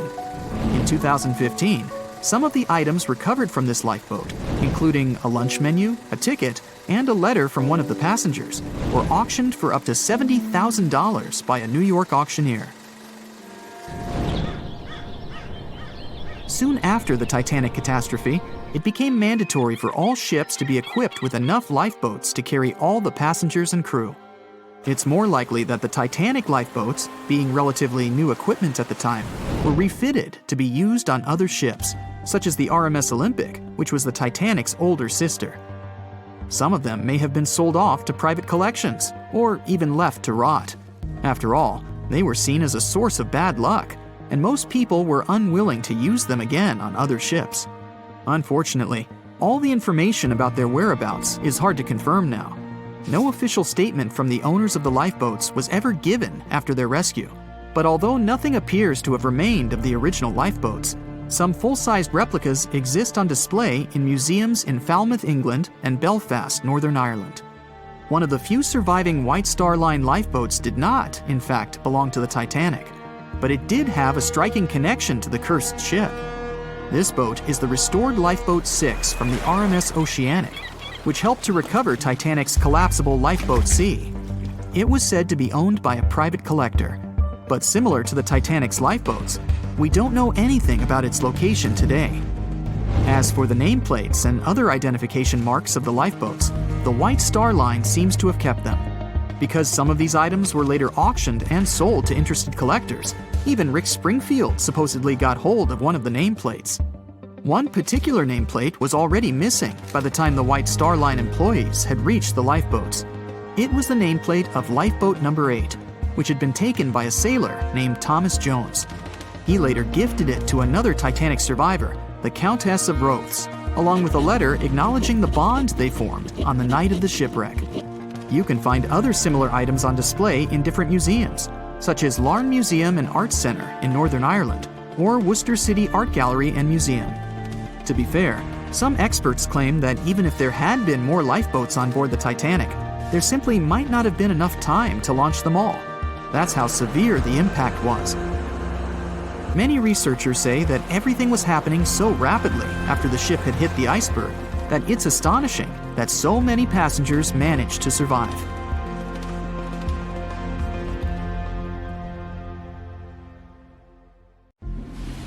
Have you ever wondered how much of the Titanic is left these days? Now, if you haven't been living under a rock, you probably know that it's been over 100 years since the world's most famous ship turned into a wreck. The RMS Titanic, the world's largest sea liner from the beginning of the 1900s, sank during its maiden voyage, just a few days after leaving port. The ship struck an iceberg on April 14, 1912, taking down over 1,500 passengers of more than 2,200 who were on board the liner at that time. As shocking as this may sound, the Titanic took over 3 years to be built and only 3 hours to sink. And if it were today, the ship would have cost over $210 million to be made. It was last seen on the surface of the Atlantic at 2:20 a.m., and for many decades, that was the last time people saw it. It wasn't until 1985 that the whereabouts of the ship were discovered by oceanographer Robert Ballard, and some parts of the Titanic became visible once again. One of the first discoveries made by Ballard's expedition was that the ship was indeed torn in half before sinking. The early exploratory missions to the part of the ocean floor where the Titanic now lies could only see the hull and the deck of the ship. According to Ballard, the main purpose of these missions was to understand how to preserve the ruins from deteriorating. Another goal was to recover the huge number of personal items scattered along the seabed. The explorer later said the view down there was as shocking as it was emotional. In the field of debris around the wreck, the oceanographer discovered plenty of small objects and personal belongings, many of which he brought back to the surface. There were shoes, some fancier than others. There were pieces of clothing that belonged to crew members, and there were huge propellers. If on the surface they gleamed and shined, on the ocean floor they were embedded and devoured by sand. Ballard pointed out that the area where kitchenware was scattered measured more than a mile in length. There were enough plates, pots, and pans to fill up an entire industrial kitchen. For the first time ever, 3D animation footage reveals exciting images. The simulations show the Titanic's evolution from when she first set sail in 1912 until the state of her ruins today. But simulations weren't enough for deep-sea explorer James Cameron, who envisioned traveling to the heart of the wreck for the first time ever in the history of the ship. Yep, the same James Cameron who happens to be the director of a very famous movie about the ship. He has now dived 33 times to visit the wreck of the Titanic. Here's some fun trivia for you. The director says that his true passion has always been the ocean, and that ever since he was a kid, he wanted to study the sea. Directing, let's say, just happened to be his day job. And when the possibility of directing Titanic appeared, he said yes, just so that he could go and check out the ruins of the ship in real life. Now back to the wreck. According to James Cameron, it wasn't enough for researchers to access only the exterior of the ship. They needed to go inside, analyze and photograph what was left of the pompous interiors of the world's once biggest sea liner. Cameron piloted an innovative robot vehicle equipped with cameras. It helped the man to reveal spaces in the Titanic that no one had ever seen before since the ship touched the bottom. Turkish baths, for instance, still had their tiled walls standing up almost in all their entirety. These baths were exclusively for first-class passengers. They were located right next to the swimming bath and the third-class dining room, and were designed in the Moorish style. People resting there could get heating blankets and ask waiters to bring them anything they needed. If the pictures from before the disaster were astonishing, they carry a different kind of wow factor now, when everything you see in them is hidden underneath the surface of the water. Another shocking discovery was the ship's mast. If we look at the Titanic in its pre-sinking glory, the mast calls much of one's attention. Located on the bow of the huge ship, the mast held together the transmission cables for the Marconi system, a system of wireless telegraphy. That's also where the British merchant flag the Titanic flew was located. The mast stood at the height of a bit more than 100 feet and was equipped with a crow's nest. Nowadays, the mast is unrecognizable. Attacked by corrosion, it collapsed. The crow's nest broke apart too. Now we can see why the modern-day Titanic is a real treasure for deep-sea explorers. But as the wreck of the ship lies at an approximate depth of 12,500 feet, sunlight is non-existent there. So, piloted missions depend on high-end technological equipment to survey the area. Why do you think the Titanic went missing from the public eye for over 70 years? Well, because at that time, technology wasn't advanced enough for people to go down there, as well as bring back good footage of the wreck. Filmmakers were the ones who drove this technology to its advance by trying to film underwater. They began by building boxes to put their cameras inside. And now, deep-sea photography is highly advanced and allows us to marvel at the awesomeness of underwater life. Of course, taking pictures under the sea is no easy feat. For one thing, to withstand that crazy underwater pressure, submarines need to be really strong and have thick walls, no thinner than 11 inches. Plus, explorers need to understand how to film and photograph when there's almost no light around. There was another thing that made documenting the Titanic even more difficult. When the wreck of the ship was rediscovered by scientists, it was covered with red-colored rusty bacteria that made it even harder to take good pictures. As it happens, the color red does not reflect well underwater, which is unfortunate for photographers. For this reason, human-operated vehicles that go down to tour the ruins are equipped with powerful lighting devices. When you see some parts of the ship from afar, they look as if reddish-brown wax has been dripping all over the Titanic's ruins. But in reality, these icicle-shaped structures are colonies of microorganisms.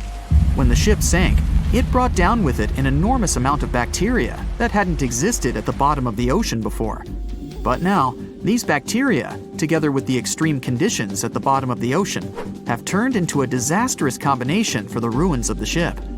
These red colonies of microorganisms actually feed off of iron and steel, which is basically all that is left of the Titanic.